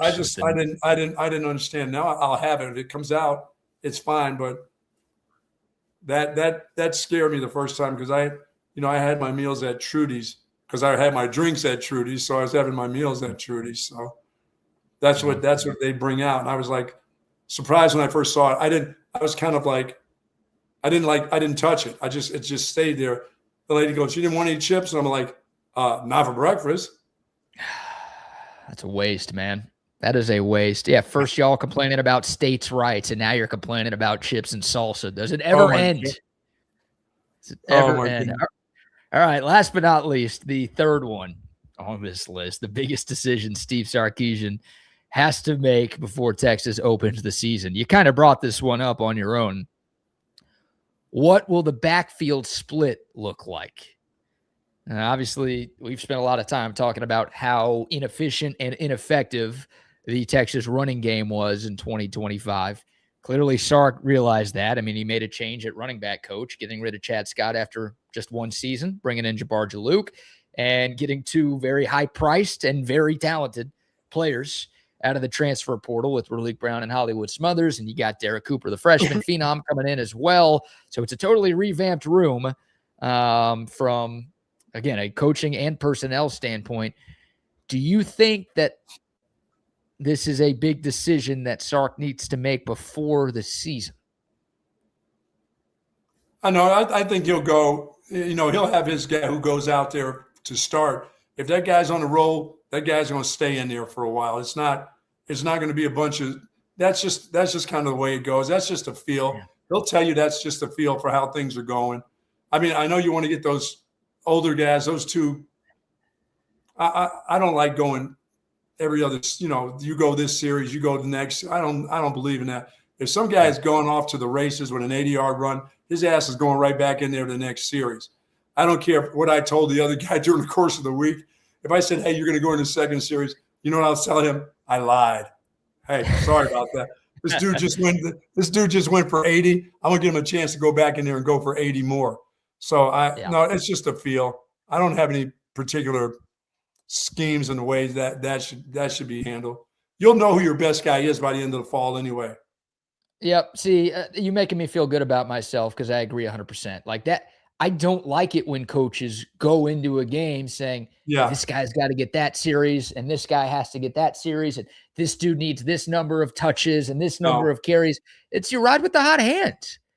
Like I understand. All right, maybe you go into a game like, all right, like we're going to split carries here. But like you said, if one guy has an incredible opening drive, we're maybe leaving the Texas State and UTSA games out of this because those are games you're going to rotate guys. But you're playing Ohio State in week 2. Let's say Raleek Brown starts the game. Texas marches down the field and scores a touchdown, and he picks up 52 yards on the ground and gets into the end zone. You're not going to be like, well, now we got to put Hollywood Smothers in because we said beforehand we got to have this certain split of carries. It's no, keep Raleek Brown on the field. Yeah, you're right. Yeah, I mean, it's like Howard Griffith at Illinois. Before the game, he comes up, he's got his, his game pants on, his game jersey, doesn't have and he goes by me, and I'm going, where the hell are you going? He goes, I got to go talk to Makovic. I'm like, what do you need to talk to him about? He goes, I want that ball today. I'm like,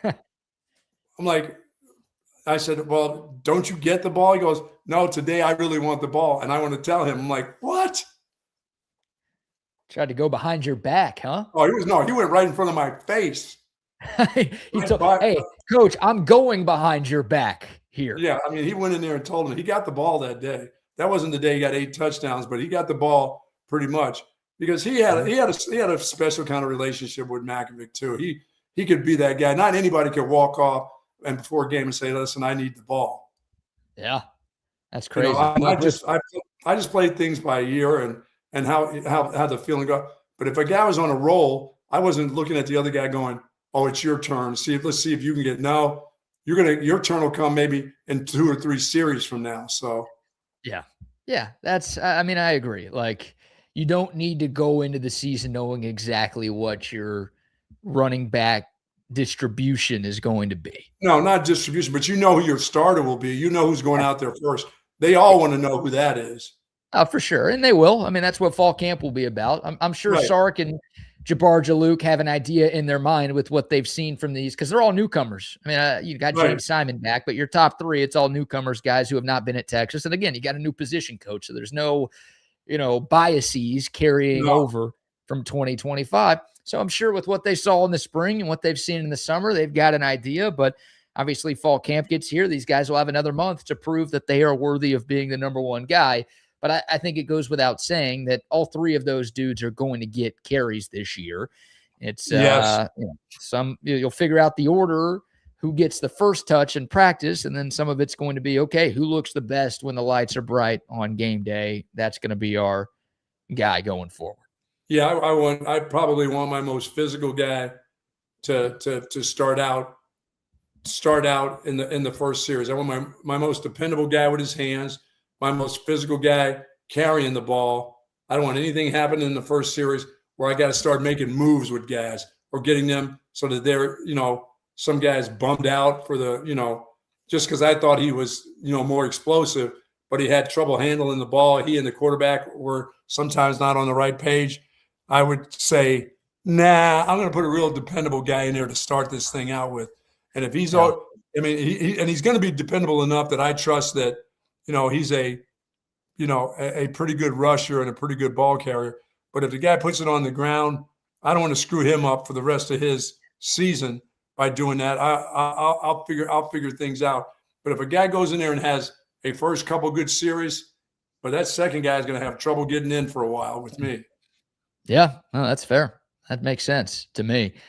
Jake brings up a good point. Look, we've heard stories from summer workouts of this kind of turning into a 1A, 1B, 1C situation at running back. Sure. Like Derek Cooper has done so much to close the gap on those 2 established stars that he's getting some run with the ones right now. And I would expect that to kind of carry into fall camp as well. Jake brings up a good point. And this is something that even in years where Texas didn't have the backfield that I think they have this year, we've been asking for. And I just don't think we've seen it enough. Is 20 personnel or 21 personnel, right? Having 2 of those guys on the field at the same time, you're allowed to do that. And I wouldn't hate, because I think you've got 3 difference makers there. It doesn't need to be like your go-to package, but man, seeing some of that this year, because good luck to a defense that's got to account for both Raleek Brown and Hollywood Smothers, and then you've got Cam Coleman and Ryan Wingo on the outside. Like, call them what you want. Call them H-back, halfbacks, whatever. One can be a lead blocker. One can be the decoy. One can carry the ball. It doesn't matter. Having them both in the backfield just puts added pressure on the defense if they're really good when they get the ball in their hands. That's the most important part of it. How effective are they when one or the other is carrying the ball? And can the other one be more than just a guy in there? Because he's going to have to block.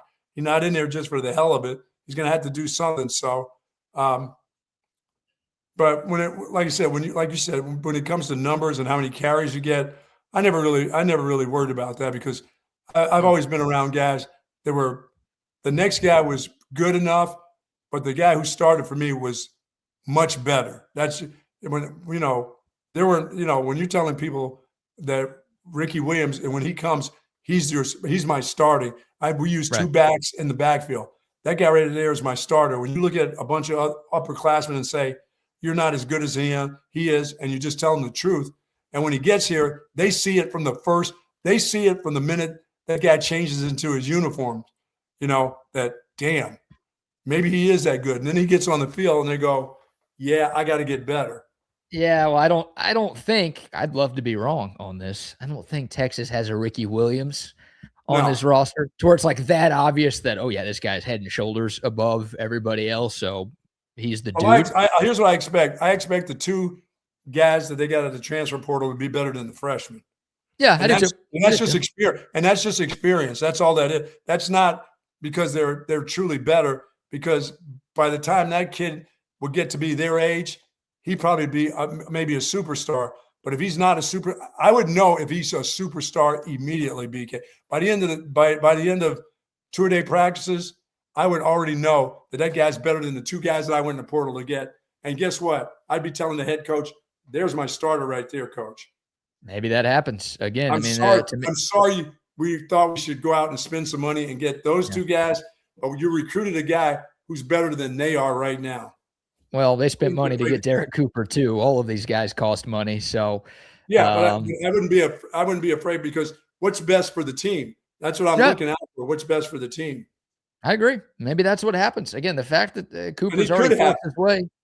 The fact that he's already forced his way into that conversation where people are saying he's like closer to those 2 first team all conference tailbacks than some of the other running backs in that room. That tells you that, all right, you've got something pretty special.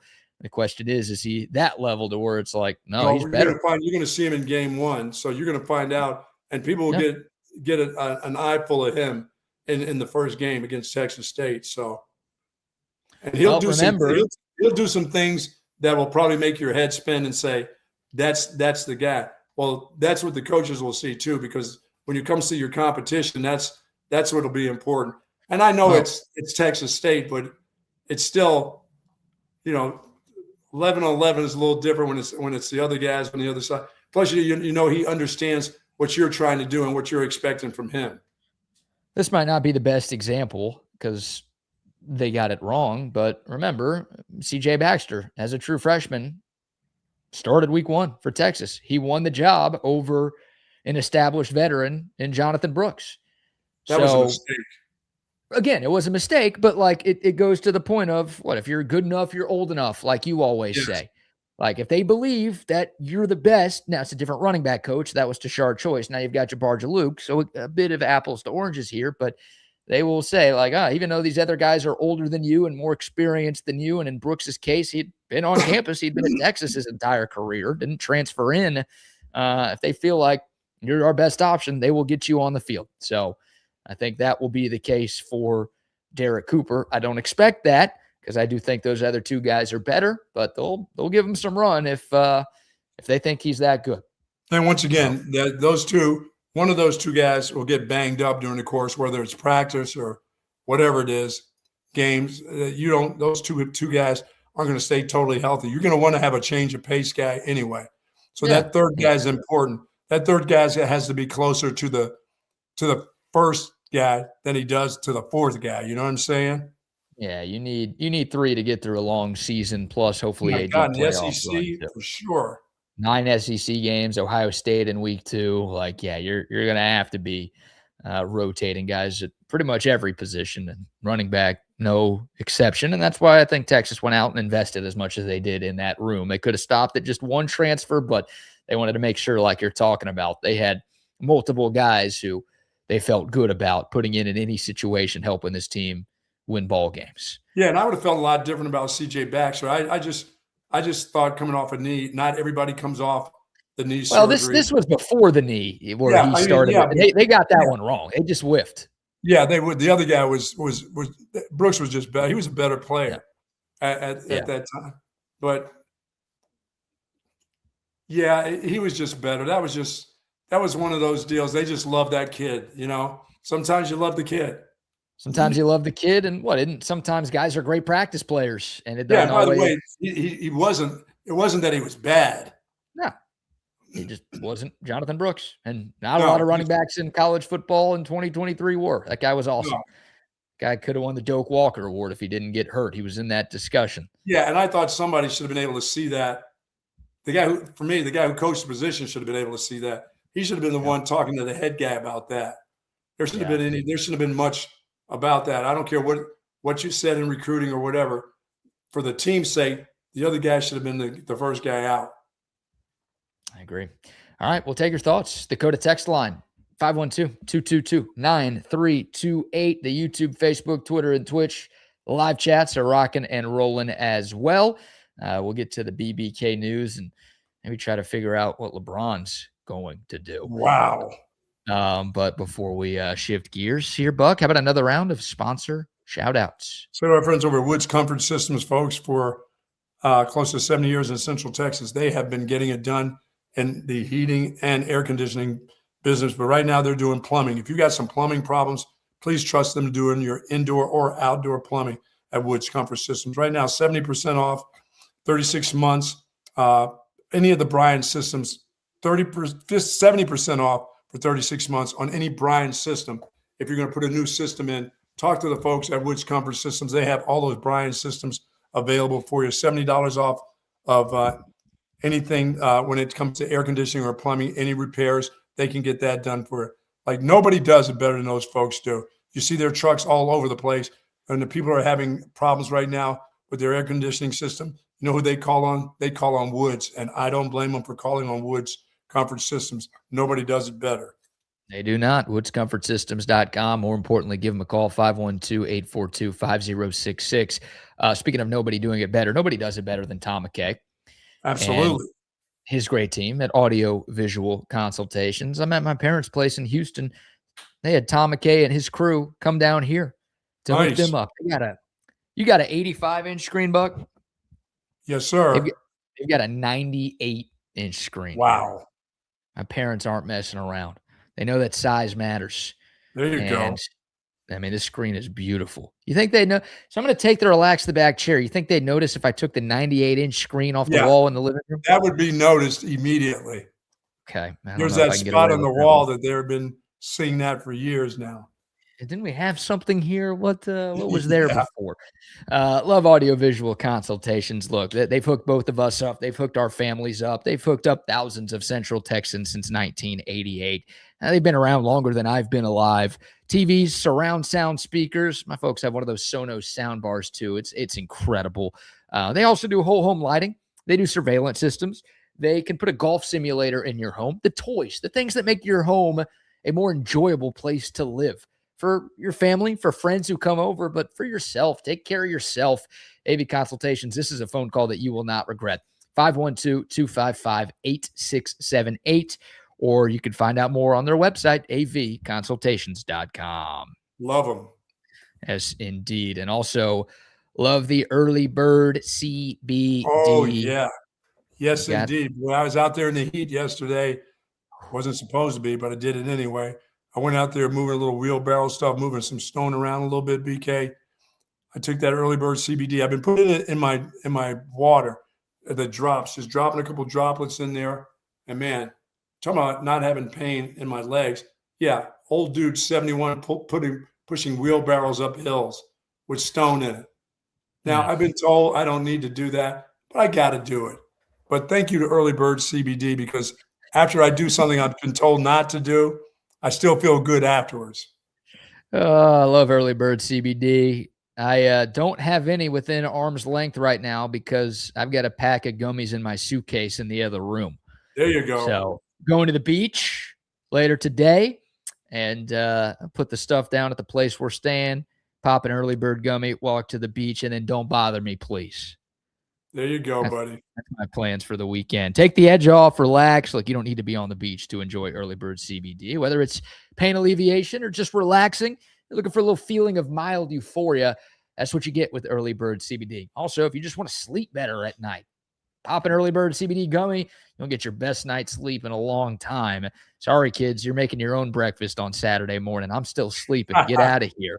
Earlybirdcbd.com. That's the website. Bucky is the promo code. 20% off your first order if you type that in at checkout. It's a local Austin company, so you can feel good about supporting a local business, but more importantly, their products are designed to make you feel good, and that's exactly what they do. Earlybirdcbd.com. Are you making sure that do you have plenty of sunscreen with you? Is your skin still able? It doesn't matter. You're going to be out there with no shirt on, running around anyway. Yeah, apologies to everyone else on the island this weekend. You got to see pasty-ass BK without a shirt on. It's a scary sight for everyone. Snowbird, they'll be calling you Yankee, Snowbird. Look who just came to town. Maybe that'll mean we get a good spot on the beach with nobody around. Everyone will be too scared to will be blinded by my skin, so they won't mess with me. Yeah, plenty of sunscreen. I think I brought 2 bottles. They'll be gone by tomorrow afternoon. Wow. But needed for me for sure. Now, you do any fishing while you're there? No, I don't think so, because I'm going with the girlfriend. Is she not caring to be putting shrimp on the hook? No, I don't think. Will she bait her own hook? If she's with you, would she bait her own hook? No, she wouldn't know what to do. Well, that's cool. Yeah. One of these days we'll take her on a fishing trip, but it's her first time. Want to just relax, see the city. We may go, you know what we may do? We may watch one of Zeke's baseball games tomorrow. Now you're talking. The Sand Crabs. I'm not going to tell him, though. I'm just going to show up, see if he recognizes me. You know, the camera adds 10 pounds, so I'm going to see if he knows what I look what I look like in person. Just start screaming at you, bum. Yeah. Only I'll just be trashing the pitching coach. Yeah, the whole time. You think anyone's ever done that? Oh, God. Well, where's LeBron going to end up? But, I mean, it doesn't surprise me, and it shouldn't surprise anybody that he's dragging this thing out. He's going full Aaron Rodgers when it comes to announcing where he's going to be playing. Now, in his defense, LeBron could have dragged out the Lakers thing longer than he did, but he obviously informed the Lakers and basically informed all of us that he is continuing his basketball career elsewhere. So he's not retiring. He's going to keep playing, but it won't be where he spent the last 8 seasons.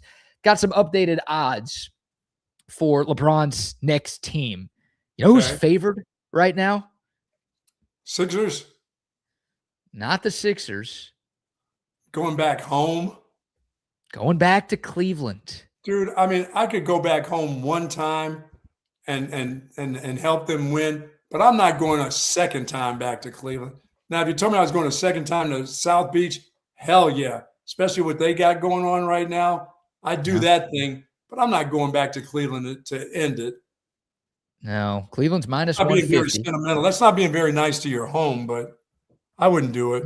He's done more than enough for that place. Yes. I mean, brought them their first NBA championship and came back after they totally denounced him and burned his jersey and booed him mercilessly for years. He did more than enough community service for that town. Miami's second, plus 450. And you've got Golden State right behind them at plus 500. Of course, there's been a lot of talk about Steph and LeBron teaming up for the ends of their careers. I guess Draymond Green's still there. Does anybody really care? He'll just get ejected a bunch. How about the Boston Celtics, the Denver Nuggets, and the San Antonio Spurs tied at 10-1? which the Spurs doesn't make sense or don't make sense because they added Tobias Harris. That basically eliminated any reason for them. I don't know why they're still as high as they are. Your 76ers are at 12-1. Yeah, I think is it Tyrese Maxey or Edgecombe? One of the two. The agents are the same, and LeBron really likes him. It's Maxey, I believe, that he really likes. He likes the guy himself. They spend some time together working out and doing some stuff. So I don't know why I would want to go hang out where Joe Embiid was. I'd be screaming at him the whole time for the whole year. About, are you really hurt? Well, I think the question for LeBron is, what is he looking for? It's not money. He's got all the money in the world. I don't think anyone's going to give him like a max contract anymore. He's not even looking for a max deal. So is he looking for, a place where he's comfortable, a place where he's been, like a Miami or a Cleveland? Is he looking to ring chase? Right? No, I think LeBron's earned that. Look, people will criticize him if he does go to a great team and it's like, oh, really, you're taking the easy way. I think he's earned the right to do that, considering how many teams he carried during the prime of his career. So I don't know. Like, to me, if he's looking to win, if he's looking for the easiest way to win, he would sign with your 76ers because the Eastern Conference is worse than the West. I know the Knicks won the championship and they reside in the Eastern Conference. The East is worse than the West. So if you go to Golden State, you've got to deal with San Antonio and you've got to deal with Oklahoma City, and you probably have to beat both of those teams to even get to the finals. And I would not peg the LeBron Warriors, even with Steph, I wouldn't say they're the favorites in the West. I'd put them at third at best. Yes. If you go to Philadelphia, you could already make the argument that the Sixers are the best team in the East. If he goes there, you're in the weaker conference. You don't have to be the guy because they've got Jaylen Brown and Tyrese Maxey and Edgecombe and 5 games of Joel Embiid. But that, to me, is like the easiest place for LeBron to try to go after another title or two. Yeah, I mean, if he goes back to Cleveland, once again, they got 2 big men there. He doesn't have to, and Mitchell's there. That's like you said, but what does he owe them? Why would you want to go spend maybe your last year of playing back there for a second time? Yeah, I know the Cavs are good. I mean, they made the conference finals this year, but they're not better than the Sixers. No. Like James Harden, you want to hitch your wagon to James Harden? You're trying to win a championship and you're going to team up with that guy? Really? And you're coming to the end of your career and you got to spend the time with that guy? I would say no. And my fear with the Heat, obviously they got Giannis and him and Bam are great, but they don't have shooters on that team. They don't have enough depth on that team either. So, yeah, they'd be really good. I think Miami's going to be a factor, but I don't think they're the best team in the East right now. And even with LeBron added to the mix, they'd be one of the favorites, but I don't know if they'd be the favorite. They wouldn't be for me. So maybe just, again, South Beach, whatever, like that. All right, cool. Go to LA and Miami, just go back and forth whenever you want. Yeah, because I always think of where he's been. Obviously, he's probably got a house in Cleveland still, or property he can stick a house on before it even the season even starts. So they'll build a house that quick if he wants. People would move out of their own houses to let LeBron have it. Here, take mine. You need a place, take it. I don't need it. When they won a championship in Miami, he's probably got a spot there. It's just been sitting on a lot forever. Yep. Nobody can afford. He's got places in LA. So where the hell would you live in Philly? That dude doesn't want to live in Philly. Oh, my God. His home base would stay in LA. He'd keep his family in LA, I would think. He wouldn't force them to go to the city. Why would you force your family to do that? Oh. The only risk with going to Philly, in my mind, is it's Philly. They're fans. They don't care that you've won championships in other places. They don't care that you're one of the best players who's ever picked up a basketball. It's like, what are you doing for me? What are you doing for me? They don't care about any of that other stuff. So that's like, if you go to Miami, fans aren't as passionate. They're not as we're going to burn your house down if you suck. Cleveland, that guy can do no wrong in Cleveland now. Golden State is a bunch of Silicon Valley tech bros. They don't care. So that's the one thing you've got to deal with if you go to Philly. Boston, too. I don't think he'll end up in Boston. No. That feels too sacrilegious. But that's do you want to deal with the nonsensical Philly fans in your swan song. Oh, yeah. If he feels like he can get through to those folks, good luck to him, because they don't care. They don't care who you are. They will boo you. If you don't do anything the right way for them, you got a problem. I'd like to see him go play with Steph to end his career. I'd like to see how much fun that would look. What that would look like, you know? Yeah, that'd be, I mean, two of the best players, maybe the two best players of this generation. But they don't have a big man there. They can't do all the rebounding and everything else. You know, he goes to Philly once again. If he can get Joel Embiid to play, that is hard to stop right there. Those guys. You're not a Kristaps Porzingis guy? No. I mean, they got him in Golden State. Guys. Yeah, but once again, give him 10 games in, he'll be hurt then. Well, it's Kristaps or Embiid. Who stays healthier between those two? Oh my God. I'll lean towards Porzingis. I really would. I think I would. Yeah. I know crazy. Joel Embiid's going to get a hangnail and say, that's it. Can't do it. I can't do it this month, guys. Hey, as long as the checks keep clearing, I don't need to That's play. Right. We'll be good. We'll be all right. I think his best chance to win would still be in Miami with that. Really? That's hard to lose there. I don't have a bunch of shooters, but he became a little bit better shooter this year. You know, he took a little. I mean, he shoots well enough himself. LeBron. He has a lot of points, and they're not all dunks. Yeah, Miami. I mean, they've got a solid team. They got Wiggins there. They got Tim Hardaway Jr. there who can shoot. He's very streaky and inconsistent. Davion Mitchell is there as well. So it's not a horrible team outside of Giannis and Bam. I don't think they're as good as Philadelphia right now. So but maybe I feel like it's more likely he goes to Miami than Philly. But if I'm LeBron, and again, I'm trying to win a championship, if that's his number one goal, then I think Philadelphia gives him the easiest path to do that. Yes. Now, it's not doing what Kevin Durant did where you're joining a dynasty in Golden State where it's like, oh, shoot, there's no way they're going to lose. It ain't that easy. But I don't think there's any – I guess if he went to Oklahoma City, but I don't think Oklahoma City wants him. But, yeah, I think of the realistic options that are out there, that would be the one. Yeah. Is the deal with Kawhi on hold now again? Yeah, or apparently the Kawhi Leonard trade has hit a bit of a snag and has not been fully approved by the NBA. Wow. Yep. That sounds like Toronto took a hell of a chance going there when they had a deadline and this thing that they knew if they made this trade, they went with it anyway, that it was going to fall on them in the end. I don't know. See what happens. That'd be hilarious if it didn't work out. Oh. Couldn't happen to a better person. Man. Why Leonard? All right, we got one story to get to in the BBK news. Real quick, shout out to our friends at Qualis Roofing and Construction, the best roofers in Central Texas. They do residential roofs, they do commercial roofs, and they have drones. Yes. You don't want to get up on a roof. No. You want to watch a drone fly around and take pictures on your roof. Maybe they can do like a full DKR drone show too. Like make cool shapes and have cool lights. All right, I don't know about that. But they've got the best technology to look at your roof, make sure everything's okay. They'll come out for free, first of all. That's the big thing. You don't have to pay. Some roofing companies charge you for an inspection. Qualis is like, nah, we're not going to do that to you. We like y'all too much. They'll come out to your place. They'll get up on a ladder too, but they also have drones. They'll take pictures, make sure everything's good. If everything's good, guess what? You're good.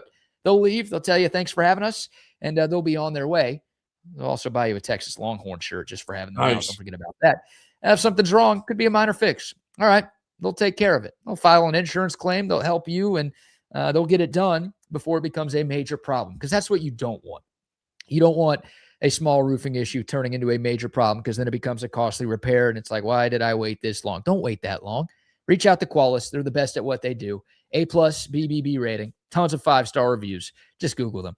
512-257-0033 or go to qualisgc.com for more information. Sweet. Buck, I feel like you like your current job, right? You enjoy this show, working with me? I enjoy being on with you each and every day. I enjoy, looking on the text line. I enjoy some of these people that have been listening to us for years. I always see their text messages. I don't say much about them, but I read them and I enjoy them because I think they're invested in this show like they're part of the show. Remember, as I always said, people don't care how much you know until they know how much you care. And the people that have been listening for years, they understand that we care about their opinions, which is kind of cool. Is this a retirement speech or something? You about to announce something? No, I'm excited every day. Every day I knock this computer up in the air, and the fact that I don't have to go into a station right now always makes me feel good instead of getting up at 3:30 in the morning. Yeah, amen. Knock this computer up in the air. I don't think I've ever heard anybody say that to describe opening up a laptop. That is fantastic, my man. Yeah, no, the audience is the most important part of the show. We don't get to do this job without people tuning in, so we always appreciate that. We mean that. There is a new job opening, though, kind of in our line of work. Okay. Buck, would you like to be the television play-by-play voice of the San Antonio Spurs? No. I've done color commentating. I can't do play-by-play. I don't. Yeah. Mine is a terrible thing, and mine doesn't think that I don't move that quick. No, you don't. You don't. Have you done any play-by-play before, or has it all been color commentary? Always been commentary. Let's make sure it's colored, not colored commentary. We want to make sure that we've got that on the record. Well, thank you very much, the San Antonio Spurs are in need of a new TV play-by-play voice. Sweet. After Jacob Toney was the TV play-by-play guy last year, he's reportedly being removed from his post for having an alleged affair with the sister of a Spurs player. The allegation of said affair surfaced earlier this week after an Instagram story was posted on Jacob Toney's account. And it was just a blurred out picture with a bunch of text on the Instagram story that said, "This is my girlfriend of 6 years, but I cheated on her with Lauren Waters, at Lauren K. Waters." So she tagged her, or he tagged her. "So feel free to continue following me if you think I'm a good guy, because I'm not," smiley face.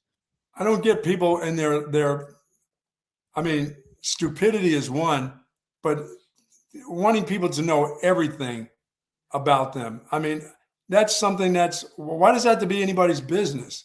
Well, my guess is it was posted on his account. My guess is this was the disgruntled girlfriend who got cheated on that took his phone and posted. Like, why would he post that on his own account? Yeah, that seems kind of stupid. Yeah.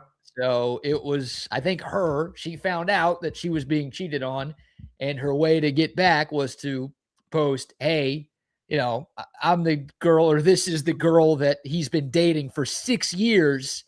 And, he's been cheating on me with this girl. Hey, I'm going to tag her so everyone knows who it is." And Lauren Waters is the sister of Spurs player Lindy Waters III. I don't know. Another thing is, some things are people's own business. I mean, they're adults, right? You're allowed to be an adult. I know organizations don't want to have anything like that. They don't want any confrontations between players or writers, players or announcers. I can understand that part of it. Hey, an organization can do whatever they want to do. Yeah, they can. By the way, that initial Instagram story was followed up by a photo strip of pictures with Toby and Lauren Waters, again, the sister of Lindy Waters, hanging out and kissing. So obviously that went viral on social media.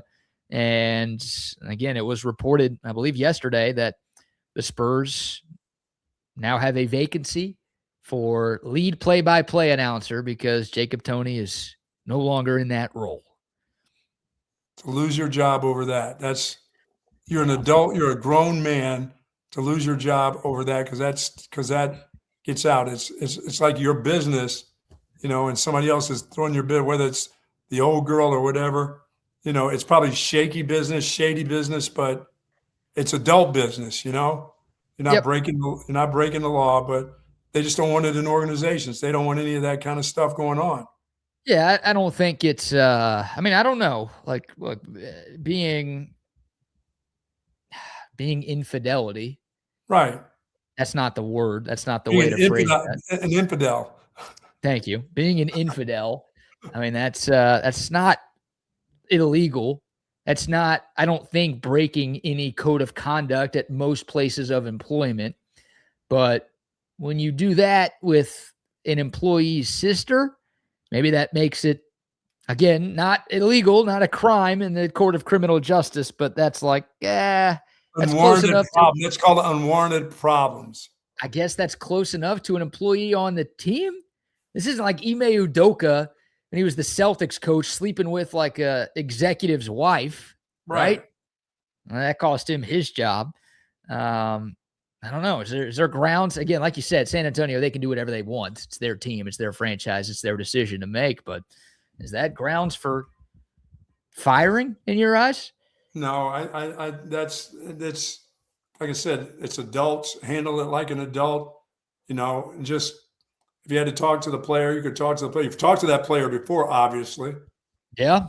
I mean, I don't even know how you kept that quiet for that long any damn way, but maybe the player went up to the front office and is like, he can't be here. I'm going to kick his ass if you keep him around. So maybe it's just best. And that's a part of it. That's just, they don't want that. They don't want that kind of problem. The player may have said that. The player may have said that, Hell, the freaking organization probably could have said, hey, maybe we don't want you around. That guy does a good job announcing you don't even play. Maybe you need to get out of here. Well, that's like Rodney brought up the Tony Parker, Brent Barry thing. Remember, Tony Parker was cheating on Eva Longoria, out of all people, with Brent Barry's wife. And it wasn't, hey, Tony, you got to go. It was Brent Barry. See you later. We don't need you. Yeah, the things people do to get some, it's just incredible. This ain't Wemby. This ain't Steph Castle. This ain't Dylan Harper. This is like bench player Lindy Waters. Hey, we can get rid of you. We like our play-by-play guy. Lindy, you gone. Yeah, that kind of action will make you do a lot of crazy things. But yeah, I don't want to be losing my gig over, I can back away. I can back away from a lot of things than to lose my gig. I really could. Right. I'm sure he didn't think he was going to lose his gig. I thought it was, he was thinking, I got this nice side piece and no one's going to find out about it, and it's all good. And, the girl checked the phone, and she found out about it. And dude, they always find out. Hey, by the way, University of Cincinnati, we already knew you knew about what was going on with your guy, Sorsby. This is not the NCAA now trying to get after Cincinnati. You should have known that immediately.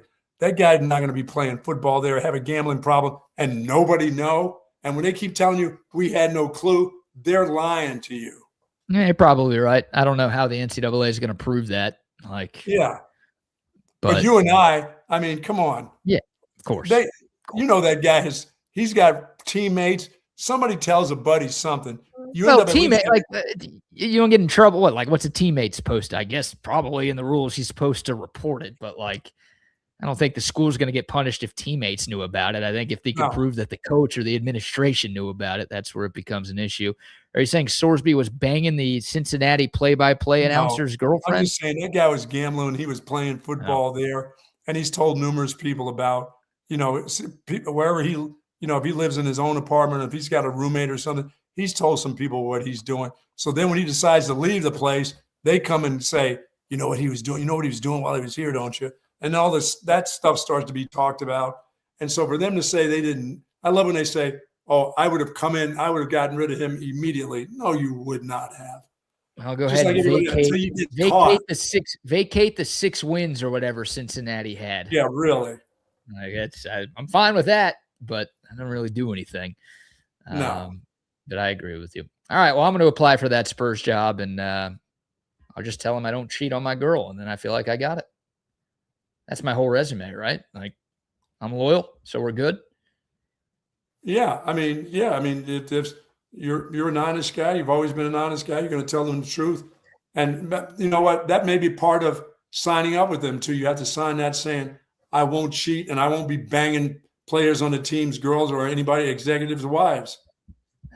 Hang on. You got a picture though before I sign? Look at everybody's picture. Man. That's great. All right. Well, that will do it for a Friday show. Fun one today. Thanks to you people. I know the Buck echoed this sentiment, saying how much we appreciate y'all tuning in each and every day. Hope everyone has a fantastic weekend. Buck, great show. Any plans for you this weekend? You're just taking it easy at the crib.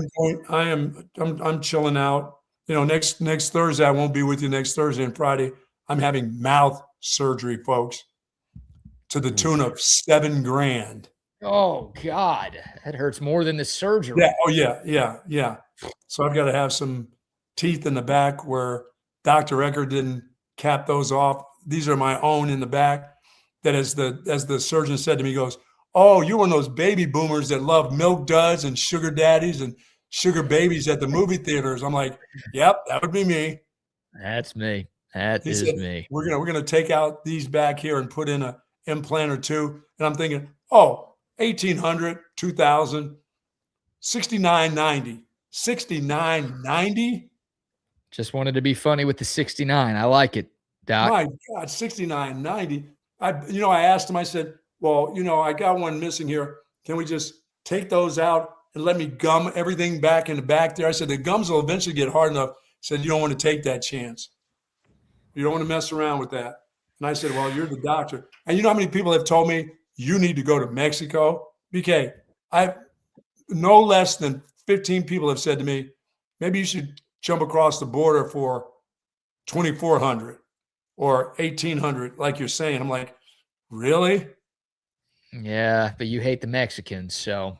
Yeah, I just don't. I don't know when everybody's telling me, oh, that's a legitimate dentist or surgeon. I'm like, I don't know. I think this part of my life, I've got some things that I've had and taken care of that 7,000. Just don't